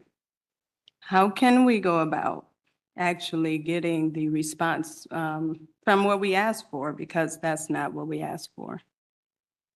In my opinion, that's not clear enough for us. It's not covering enough students. Like we still don't know necessarily what they need. Kinda, it's a better view of it, but you didn't cover enough students, in my opinion. So we use 3 different surveys to create the needs assessment. We use the campus master plan, which was 1,900 students. We used the academic senate survey, and I apologize, I don't remember the number offhand, and then the DOT survey. So we have 3 different students. They could be the same students that answered all 3, or they could be different. It is really hard to get students to respond to surveys, and getting 900 is a good response rate for that. Unless we mandated it and required it as a part of either registration or something else, we're not going to get all 10,000 students to respond to a survey. So do you feel like, I know in the other ones, like it was the 1901. I don't know, I have a concern with leaving out like the online students. I get we're trying to put it together, but is there one that will cover more, online, in person, like? The academic senate survey covered face-to-face and online students, so it had all the different modalities in there. And what you can see from the results that we're talking about in terms of need, it fits very well with the MyLeap study that is part of the packet, but it also fits with what people are seeing nationally at other colleges and universities. So our results aren't off from what they're reporting. And their, again, response rate around the nation is around 10%. It's not, it is really hard to get students to respond to surveys. It's hard to get people to respond to graduation surveys 6 months after they leave here. So it's 10% is a good number of response rates. Thank you. Dean Miller. But John, stay right there. Dean Miller, on page 36, up at the top, it says key context. The food pantry ran out of funding in the summer of 2025. And so you made the decision not to operate the downtown pantry over the summer. With making that decision, what was the impact on students, number one? And then number two, should there be monies allocated to the food pantry? Then the likelihood that happens in 2026 would be probably not. Is that a correct kind of assessment? Yes. Well, in the summer, our summer semester, we have less students on campus. So I'm sure some students were looking for food on our campus, but the success coaches also can get a food packet together for their students. So say a student comes in and they're working with their success coach and they indicate that they're hungry.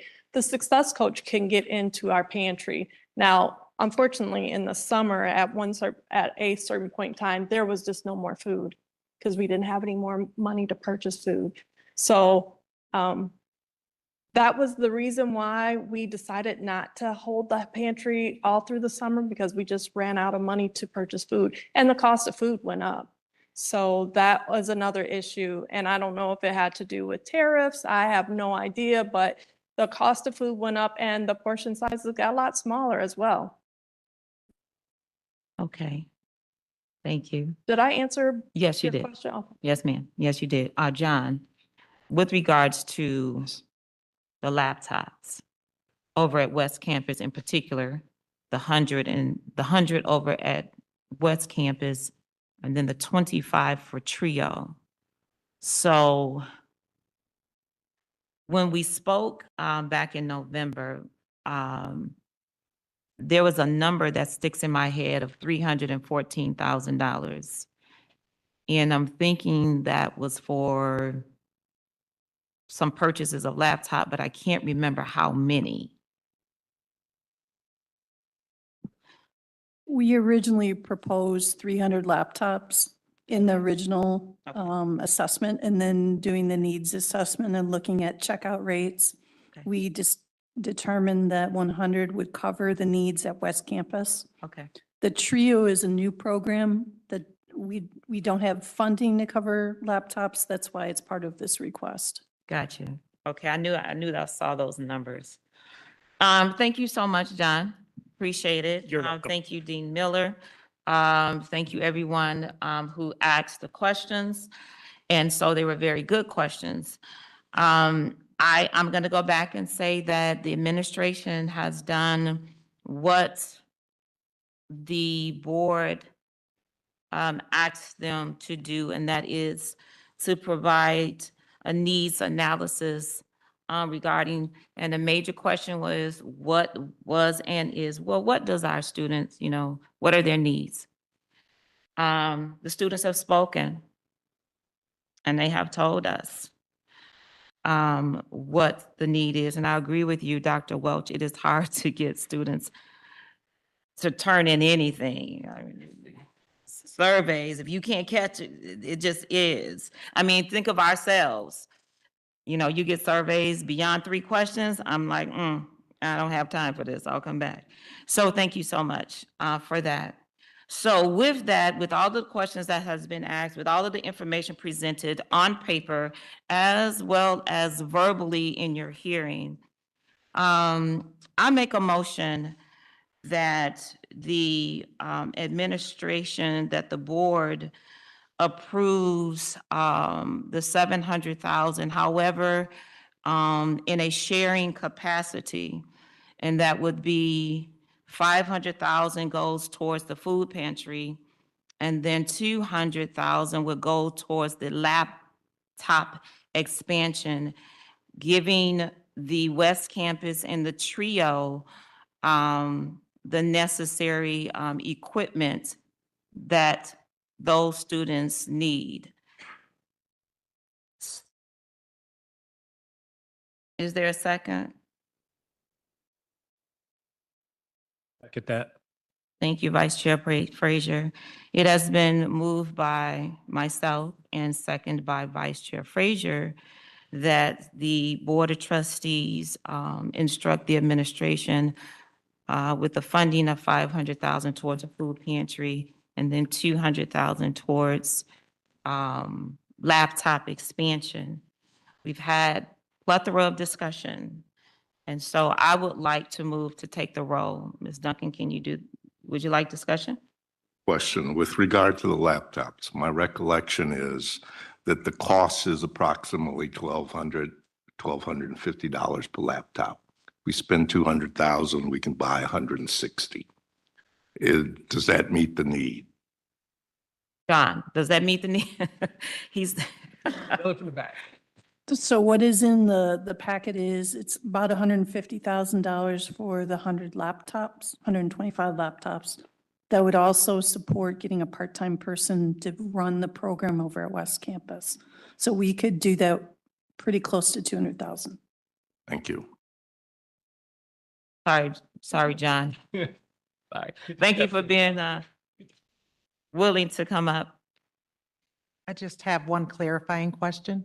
So that 500,000 towards the food pantry, is that for phase 2, phase 3? Is it all combined? Did we ever decide on that? Is it just that we figure out as we go how we're going to use this 500,000? I think if you go to page 39 in your packet, under food pantry, it talks about the expansion of the current hours and the partnerships, and then new location and potential with refrigeration. I think that this all can be, lack of a better word, mapped out. There are some things that can happen immediately, and then there are other things that would have to be strategically planned and implemented.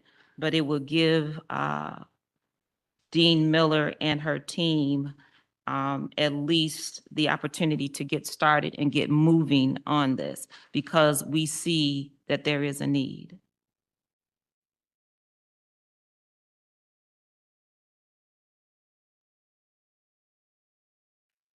Madam Chair, is it $500,000 for the rest of this fiscal year, or is this to be sustained over a certain number of years? Because much of the analysis had to do with sustainability. So yes, if you go to, I have to go back in the packet.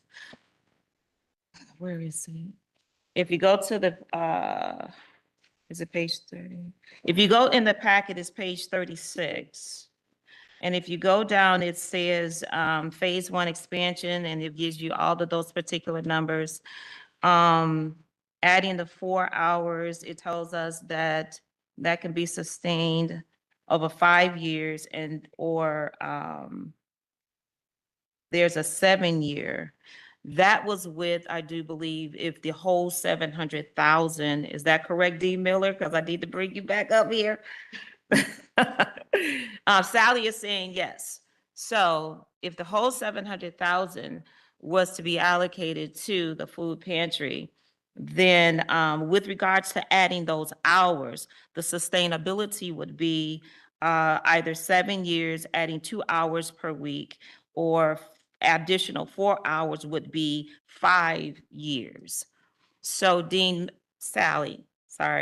Welch, with the 500,000, are we still looking close to 5 years, or would it be around 4 years? of sustainability for the food pantry with that amount of monies? If we were only looking at expanding hours and only looking at hiring a part-time person, then it would be around the 5 years. If we were going to be able to expand into a new location, depending upon cost, I would look at 2 to 3 years of funding. Okay, so I think what I'm hearing is that we can work this out. We just need to get the funding. Is that about what you're saying? Yes. Okay. Okay. Chair Matthews, I was almost tempted to wait until after you took the vote to make this observation / question. I think it's an observation where my team telling me true or false and whether what I'm about to say is sustainable. What I hear is the motion on the floor is a allocation of 500 toward the type of analysis we see on the food pantry and 200 toward the laptop lending program. And in your motion, you said something about West Campus and TRIO expansion. This is the question for the team. If the motion were to pass this way, what we would be able to do right away is take those numbers, because those numbers were not in this analysis, and see how far 500 would go against the food pantry analysis and how far 200 would go on the laptop lending, and pretty quickly be able to report back to the board what that would look like. True? Yes. Okay, thank you.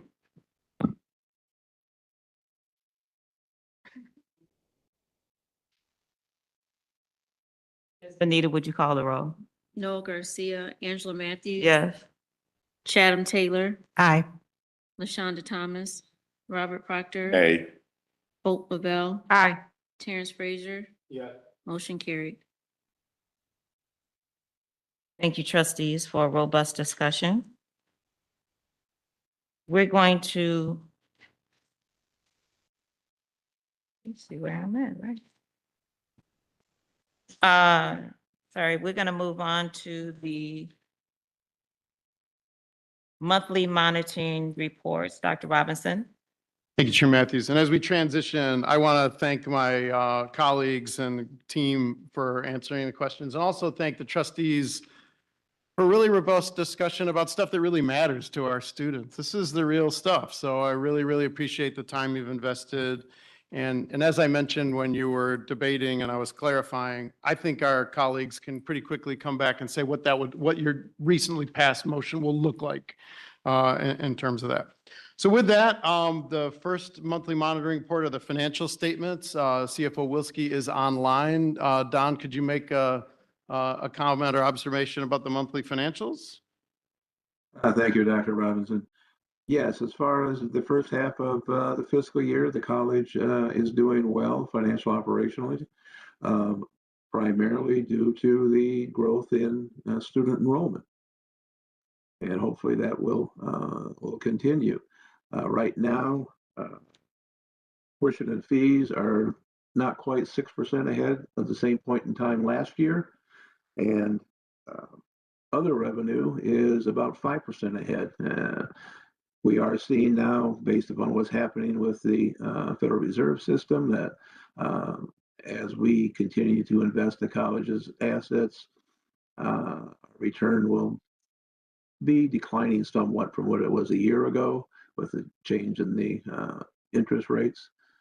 However, we are still on budget for that and may still exceed budget for that. So overall, we are doing well at this point in time, and which also, from my perspective, is a good start to looking at next year's budget.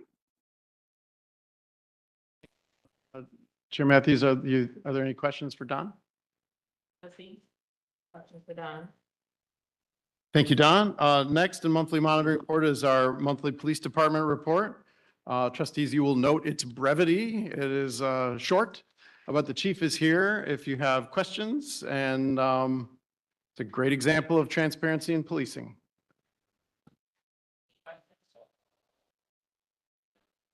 Thank you, Chair Matthews. Trustees, the next and probably the largest report that you have, and I want to call out Dr. Samuel and many of our colleagues in ELT for a progress report on our strategic plan. You know, we've spent some time talking about the input from the board in the strategic plan, the external consultants' work to come up with a good strategic plan. It's one of the best strategic plan frameworks that I've had the pleasure to deal with. But Dr. Samuel and a team of leaders who are named in each section have brought the board a status report of where we are with the strategic plan. And Dr. Samuel, would you make a comment or two about this report and what it shows about our progress toward the strategic plan goals? Sure. Thank you, Dr. Robinson. So we are 1 year into our current strategic plan. So this is our first progress report to the Board of Trustees. So we appreciate Dr. Welch and all of her team for everything that they put into this report, because a lot of this has to do with what we're doing from an academic perspective. But we have things in here that you'll see, projects that represent human resources. We have projects that our marketing department is working on, our public relations department is working on. So very comprehensive. One thing that we really love about this strategic plan is that it is directly aligned with our academic master plan.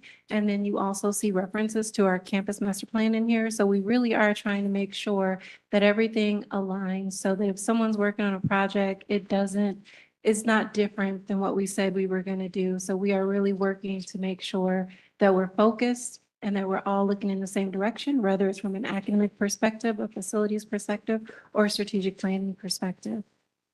Thank you, Dr. Samuel. And I think just about every leader who would need to answer a question is here to answer any trustee questions about the progress report. Thank you. Great report. Thank you. It was very thorough. Kind of have an overarching thought, and as well as just a few specific questions related to the strategic plan. So I guess as we think about the report and the plan, kind of to Dr. Robinson's report, as we think about AI, it's incorporation of AI into our tech stack, professional development for the staff, its use in internal operations, as well as opportunities to educate our students around AI. So I'm wondering if a few of you all could speak into it, and I'm trying to find, here it is. And this is, I believe, you, Dr. Welch, was kind of the first place where I really thought about where the use of AI systems, technology could be useful. And just wanted to ask you, what were your thoughts for strategy 3, strengthening student retention, and the systematize the use of data collection systems? Project 1, which was to institutionalize the project charter usage. I know you haven't yet started, but I just really, as we think about kind of going forward, wanted to hear what your thoughts were around moving this strategy forward. So over the last few years, the Center for Data Science has trained a number of us on how to use project charters. So our academic master plan, all of the projects were set up based off of the project charter process. So we're actually using it. We have not integrated it throughout the college. So our strategic planning process, the prior one, we used the same approach to it. So it's something that's common for us, but not institutionalized. And probably the piece that we need to look at now is to see who doesn't know how to use the project charter process, do the training, and then integrate it. It's a really good way for you to figure out, do you know if your project is successful? Because you're setting up the problem statement, you're looking at the root causes of it, and then you're looking at what metrics are you using to do the particular, or looking at for that particular project. And so I like the approach a lot. It really helps us to refine and stay in scope versus kind of wander around. So that's the goal, is to take what we're learning right now and using, and then get more areas of the college to use that. Got you. Okay, thank you. And if I could, Chair Matthews, just to supplement, this is an excellent question, Trustee Lavelle. The one thing I would add to Dr. Welch's answer that's specific to artificial intelligence has to do with how rapidly the discourse on that topic is developing. If you think about this strategic plan, it's the work product of about 18 months ago. That shows you how rapidly this topic of AI has come into boardrooms and leadership teams. So two observations about that. One is, I think if we were in the active creation of a strategic planning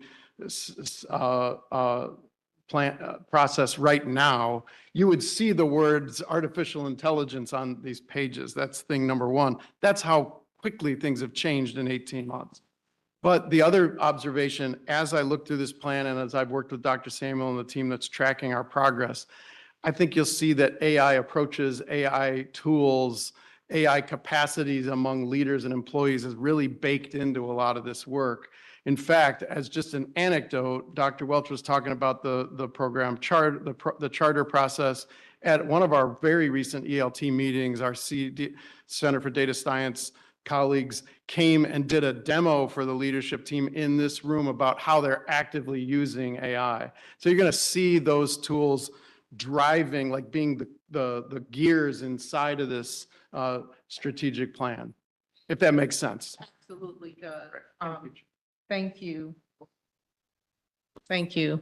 I guess my, and I don't want to hog the time, but I guess my next question was also still around student retention, because I'm excited that our enrollment numbers are up, but of course, once you get them in, you got to keep them, and we want to, we want them to, of course, graduate.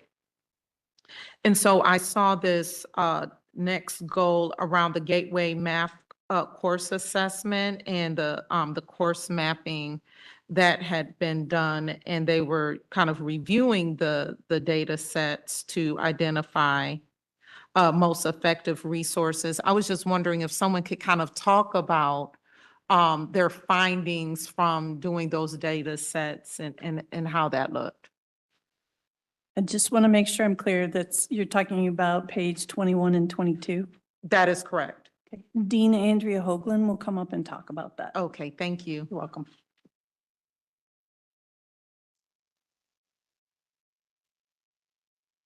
Hi, thank you. So through our course mapping, working with the course outcomes, we're working towards getting all of our courses and disciplines into a habit of collecting their data, reviewing it, and then making changes to their curriculum. So this is something we want everybody to be able to do. And the math department is a little bit ahead of some other areas. And so they've been doing this work extensively. And but they are still in the process of looking at that data. So they're just starting to get those data sets, and they've been having meetings with our folks in the Center for Data Science and talking about, okay, what does this mean?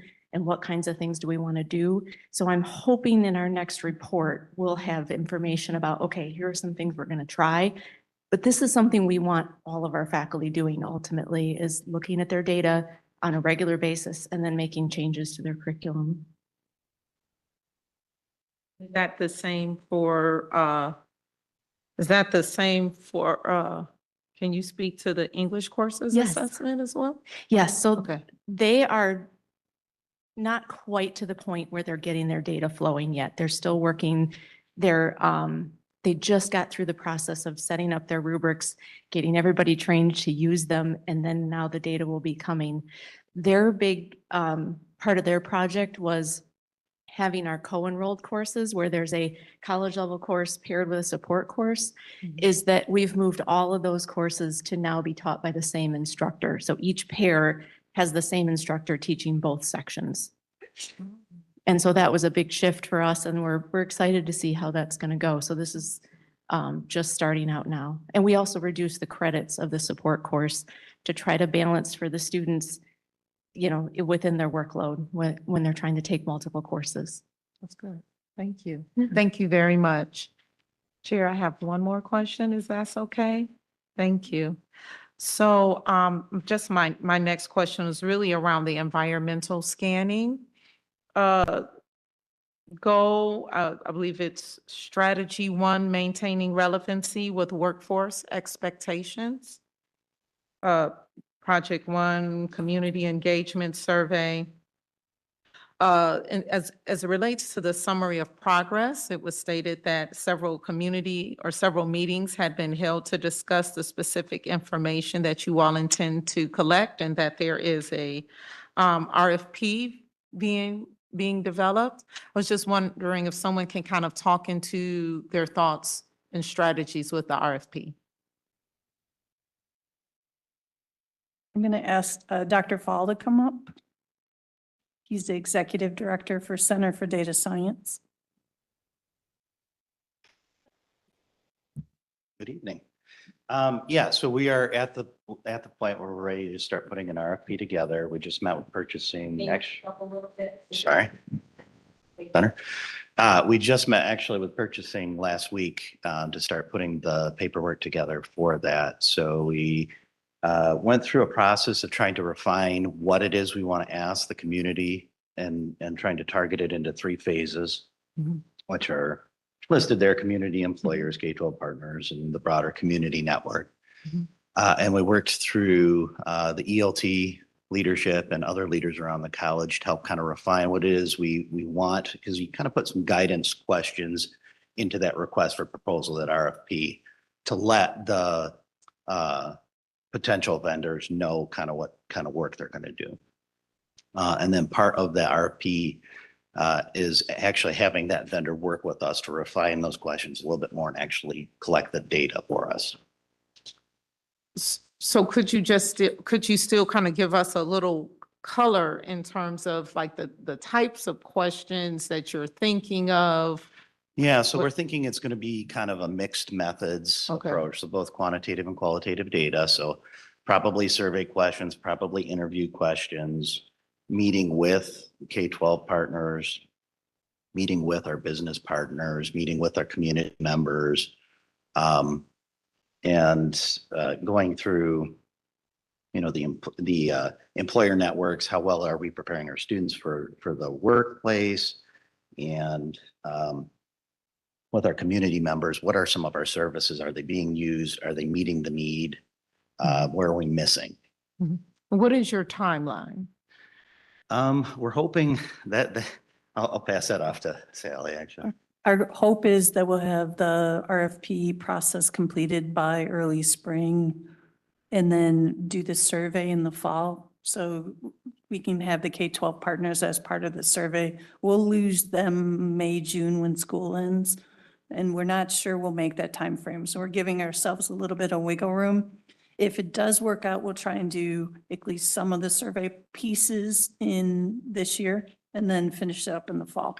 I expect the data collection portion to take a month or 2 at least to pull together. And then that level of analysis is going to take a while. So it'll take whoever we hire to do this a month or so to even get back to us. And there's some back and forth always too. Absolutely. Well, I'm definitely excited to hear about it. And I take it we're doing the entire district, so all counties? Yeah. Yes. Yes. Yes. Wonderful. Well, we look forward to hearing more. Thank you very much. Sure, Matthew. If I could be Dr. Welch's glossary, when we say the slice region, we're talking counties: Shiawassee, Livingston, Ingham, Clinton, and Eaton. So probably representation from all of those. We want to fully canvas, right? Right. Got it. Trustee Thomas and then Trustee Proctor. Okay, Trustee Proctor. Dr. Robinson, if I might. I read this and probably not as carefully. I went over the second time. But to you, Dr. Robinson, I'd like to have the opportunity to meet with some of your staff to talk more specifically about some of the questions I'd have. And it would take more time than we've been here already this evening. I was impressed with what was written. Operationally, how are we going to carry it out? So we'll start with this overview. When I became a trustee in 2003, I was told that 50% of our students coming to LCC, regardless of from what high school they left, were not college ready in reading, writing, or calculating. So I suppose over time, with the changes we've made from developmental ed to co-requisite classes, et cetera, we've made some improvement in getting students ready for college level courses. They don't spend all their money on developmental ed. Okay, so it's with that mindset. I think you want to respond. I do, because I'm really excited about some of the progress we've made there. So in the board monitoring report back in November, I think is when it came to you folks, take a look at some of that student success measures section, because we're starting to actually see some of the payoff of years of very hard work. We're starting to see gaps close. We're starting to see completions pick up, retention's picking up, persistence is picking up. And that's with enrollment going up. So higher numbers, and we're getting more people to stay and more people to finish.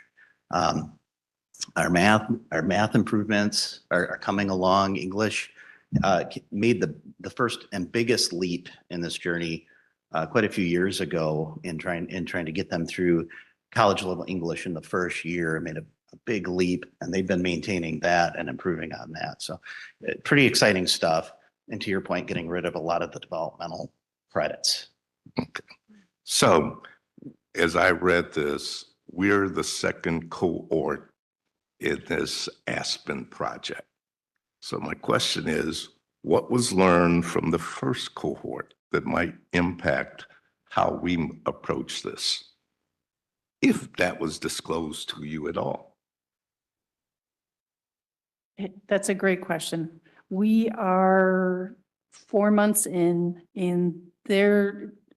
the other cohorts are coming and talking, the first cohort is coming and talking to us about the successes that they've had and the challenges that they've had. So we're getting lessons learned about the process. The worksheets that we're getting have also been, the first cohort has gone through them and made changes and revisions and suggestions. So we're on the second edition of those worksheets. So that should help our process go a little bit faster. Outside of that, I don't know what else we've learned or what we'll learn. Still learning? Yes, it's an interesting project. Okay, thank you. Chair Matthew, it's okay. To the portion of your question, Trustee Proctor, that was directed at me, I kind of have two answers. Happy to connect you and any trustee with teammates who are named as team leads in this important work. I also, as you were talking, was reflecting on my very new goal of curating presentations over the next 12 months. I would submit to you that this strategic plan and these questions are some of the most important questions that trustees can ask. And so in addition to individual trustees talking to folks who are doing this work on the ground, it might make sense for at some future meeting to do a more formal presentation about lessons learned. You just heard from Dr. Fall, and I said something about this when you got the annual monitoring report. Some of the really intensive pathways work and developmental education reform that even started before I arrived with Dr. Knight is now starting to pay a dividend, which is very, very impressive and exciting. And you'd be able to have conversations, this is very brief, but when Dean Hoagland was up here talking about going all the way to the assignment level on some of these assessment projects is something that's been unobtainable for years and years and years. And I can tell you, being in the classroom last semester, I was a part of this pilot, actually was department-wide, where I was able to take our essential learning outcomes at the macro level and drill them all the way down into two particular assignments in my class. I've never, in all my teaching years, I've never been able to do that. CDS was able to get back with me and say, on the research paper, your students did this well on this essential learning outcome, this well on this essential learning outcome, because this is very layered. There's the essential learning outcome, there's a program, there's a course, and then there's a section. And I've never gotten penetration all the way down to the assignment level, and we're starting to get there. So I'd love to have a future opportunity. Maybe Matt can add a little bit to that, but we could almost do an entire special presentation about we're really starting to do the high level deep drilling, which is pretty impressive. Matt? Very exciting stuff. And, kudos to Dr. Karen Hicks, who's our director of assessment and has piloted this entire assessment program at this college. And it has taken years of first establishing those institutional level outcomes, making sure all programs had consistent outcomes, then the course level outcomes, and now they're starting to map all of the work in those courses, in those sections, those assignments to all of those outcomes, and everything is linked. So it's a lot of work, but the people who do it are very passionate about it. So. I too thought that I had time to kind of comb through this, and I ditto what everybody said. This was beautifully laid out. And I actually had, I was going to ask about the environmental scanning. So I'm excited about that because I can't wait to see what audience what the audience has to say as far as the survey part. But then also, I can't wait to see, especially with the broader community network. So that piece of it, who the audience is, what they have to say, and with the results from that. But this was. And it's a nice opportunity too for us to kind of in a very non-threatening way, very third party, neutral, just give us your honest feedback. How are we doing in this phase? This is something we're probably overdue. We've talked about we're probably overdue for doing. And that's why we're trying to get it into the strategic plan. And it's something we will probably do periodically in the future, every few years, 5 years. I'm not sure. That's up to Dr. Robinson and team, but it's something you've got to periodically look at. Yeah, it gives us something to be proud of and to look at and to. And know where to work too, Yes, right? This is exactly. actually kind of setting the table for us for the next strategic plan. Yeah, absolutely. Thank you so much.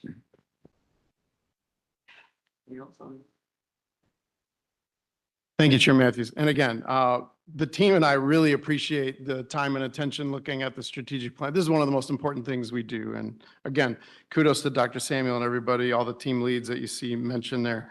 The last item in annual monitoring report, in the monthly monitoring report, Chair Matthews, is the visitor access update. And just as a little refresh of this, this is a report that was requested last month in response to Trustee Taylor's trustee-generated idea on building access.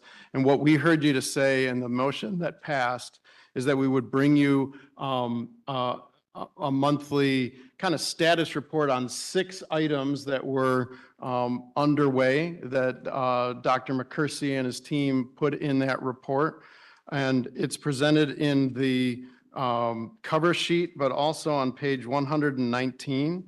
I asked the team for a very succinct grid of what we're working on and the status report and a quantification of that. And so that's there for your review on page 119. And while I have the floor, I'll say something that I said to the chair. You'll see in the near future, in the months to come, Dr. McCursey and the team check these boxes off and get these things completed. And when they are completed, at some point, I'll come back with a discussion about how much longer this monthly report will come up, because when they're all done, it might have exceeded its usefulness. But what you have here on page 119 and the cover sheet is a status report that was asked for last month.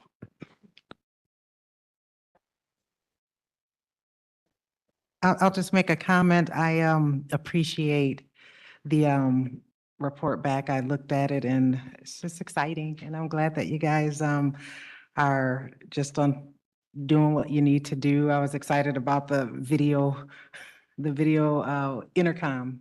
And just can't wait to see the outcome. So thank you. That completes the monthly monitoring reports. Chair Matthews? Dr. Robinson, moving on to linkage planning and implementation.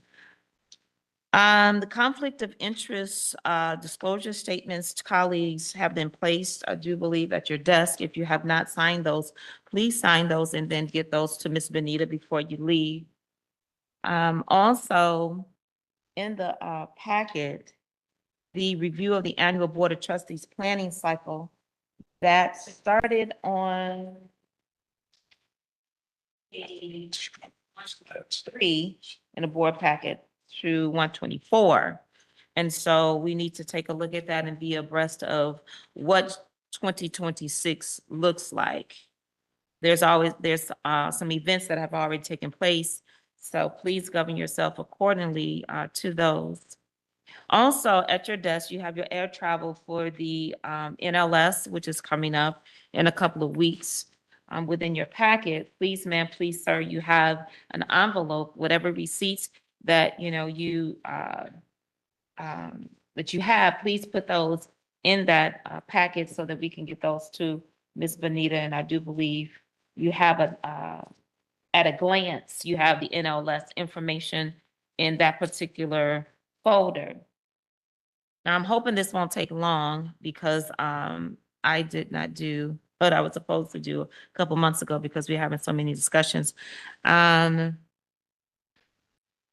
In September of 2025, and I'm going to piggyback on Brandy, that the Board of Directors met in Battle Creek, Michigan. And one of the things that really caught my attention was Susan Corbin. She's the LEO director. She talked about Michigan's apprenticeship ranking. I'm going to pass these particular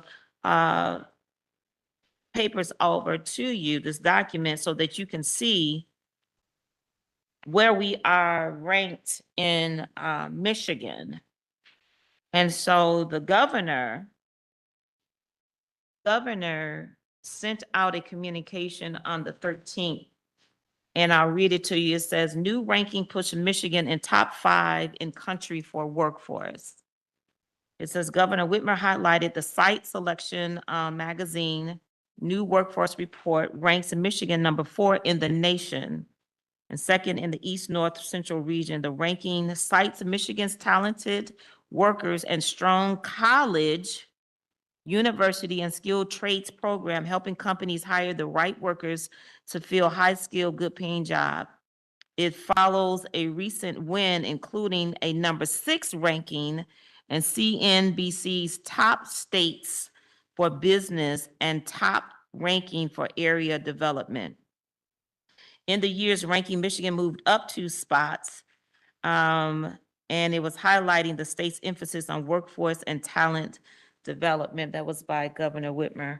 I would definitely say that LCC has an impact with regards to this ranking because of what we do with our apprenticeship program and workforce development. And then also on January 16, as Brandy alluded to, that was a board meeting, and student success and connecting to career pathways was definitely a conversation. It was also a conversation on January 23rd at our legislative committee meeting that happened virtually. And so we had a lot of conversation on measurables of equitable student success. And so this document that I'm passing out to you, it presents a student success framework that we talked about in this particular meeting. That was, and Brandy, if you want to jump in, you can, but I think I'm okay. I'm okay. And so I just wanted you to see, what the work that's being done, MCCA, and the measurables for equitable student success framework, access, momentum, completion, and career. There was a lot of dialogue with regards to this document and, how we are tracking and pairing academic excellence with student success. The other, my chair report is we attended the Office of Empowerment, had an ML King event on Tuesday, January the 20th. in the Michigan room. It was a great attendance, as well as the panel was absolutely awesome. It was Dr. Willie Davis. It was Kelly Ellsworth Etchison, and he's gonna get me because he is who was it? Jeff Janowitz. What is it? Okay, Jeff. All right. I don't want to butcher his name. So, yes, history professor. He was absolutely, the panel was amazing. Answering, and Tanya did a wonderful job, you and your team with this particular program. Questions that were asked were very appropriate, thought-provoking. We got a lot of information. There was a lot of LCC students that came to that program. The room was full. So thank you so much to the Office of Empowerment. You did a wonderful, excellent work on that day. I do believe that's all for the chair's report, and we'll go down to committee reports. Trustee Proctor. Unavailable. You may remember that Michelle Fowler of Raymond was here in October to present the audit report. There was a component of that report that was not available. That was the single audit. In Washington, there were some delays, so some things didn't occur to allow for the presentation of that report. It has now been concluded. And as Trustee Meyer would say, there are three things we look at with regard to the audit: that there shall be an unmodified, clean opinion. That's one we have. Second, there are no audit findings. There were no audit findings. And third, no question costs. So Michelle Fowler, if she's still available, can answer your questions. And did I explain that adequately, Michelle? You did, yes. So yes, we did issue the report on the college's federal awards programs in mid-December. So we did that shortly after the OMB released their final compliance supplement, and that would have been delayed, but that happened towards the end of November. But yes, everything was clean, no findings as it related to testing the major program, which would have been the student financial aid cluster for fiscal 2025. This matter is for the board, before the board for acceptance and approval. We did not have an audit committee meeting prior to this report being released. Therefore, it comes directly to the board. That was at the recommendation of the CFO, with which I concur. So unless there's some questions, Madam Chair, I'd move the acceptance and approval of the report. There's a second. I'll second. By Trustee Proctor and second by Trustee Lavelle, that the board would receive the report as it has been presented. Is there any questions? Hearing none and seeing any? Ms. Duncan, please call the roll. Chatham Taylor. Aye. LaShonda Thomas. Robert Proctor. Aye. Noel Garcia. Angela Matthews. Hope Lavelle. Aye. Terrence Frazier. Aye. Motion carried. You want me to give my regular update on the policy committee? We're still working diligently to present to the board at some point at least probably 100 pages of material about the audit review. The bylaws are what we're working on at the moment. That will be about 40 pages, but I will have a cover sheet covering every crucial recommendation that the committee makes to you. Hope to have that to you by March. We're getting close. We're at section 1.7 of the bylaws. There are only 3 left. And then we'll begin the governance plan, which should not be that taxing.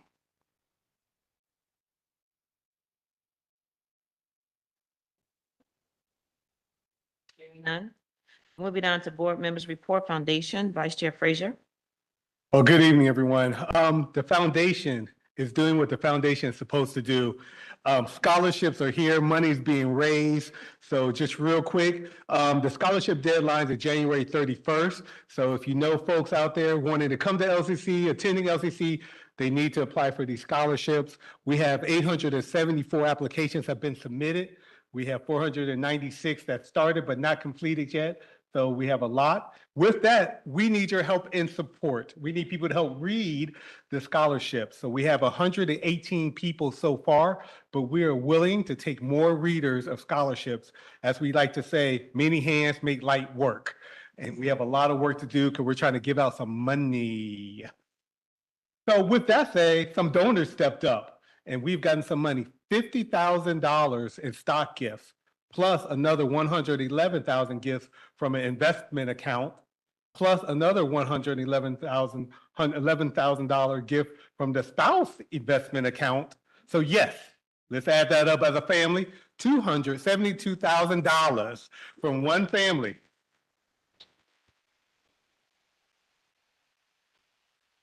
Some of you out there have the same amount of capacity, and it's a great tax write-off. They have done it, so let's make sure we do that. But more importantly, this gave us an additional 181 scholarships we're able to give out this year. So that's $115. That's what we are on the foundation account, so keep giving and keep going. That's great. Awesome. Moving on to unfinished business, hearing none, new business, hearing none and seeing none. Public comment, this is a time where anyone is able to address the board. Please, ma'am, please, sir, 3 minutes maximum. Ms. Benita, anyone signed up? No, ma'am. Patrick, anyone online? Seeing none, let's move on to board comments. Any board comments? Trustee Thomas? Thank you, Madam Chair. I was just going to say, Dr. Robinson, in your 12 months of presentations, I would hope that the mental health team could come forth, especially with mental health being one of the #1 issues. So thank you. For that. Anyone else? Trustee Taylor? I just wanted to say that LCC was truly in the building at the Dr. Martin Luther King Jr. Celebration. Yes. And so it's amazing. Even the LCC one that we had a chance to attend, it was good. So keep up the good work. I just wanted to make sure I shared that we really try to go and, and represent and stuff like that. So also, I had a chance. Thank you, Trustee Thomas. So I had a chance to accept the award on behalf of Lansing Community College at the Dr. Martin Luther King Jr. Commission of Mid-Michigan. They had a speaker's reception. And so this was the award that was given. And that's for our sponsorship and the fact that we really show up, we recognize how important this is, and we definitely put our money where our mouth is. But yes, this is what we got. So, yeah. 2 things. Dr. Robinson, workforce development, could we get a presentation on that in your, in your tour of presentation for the next year? That would be great because of what's happening. I left this out, so I just want to plug it real quick. From the site selection workforce development rankings, it says that we are 4th. We beat out California, Texas, and Florida. And workplace companies need to succeed. That is major. So LCC is part of everything great that's going on in community, everything's great that's going on in the state, and everything great that's going on the national level. So give yourselves a hand and a pat on the back. Closed session, we do not have one. So is there a motion to adjourn? Thank you, Trustee Thomas. Thank you, Vice Chair Frazier. It has been moved by Trustee Thomas, second by Trustee Frazier to adjourn this regular Board of Trustees meeting for today. All in favor say aye. Aye. Any nays? We adjourn.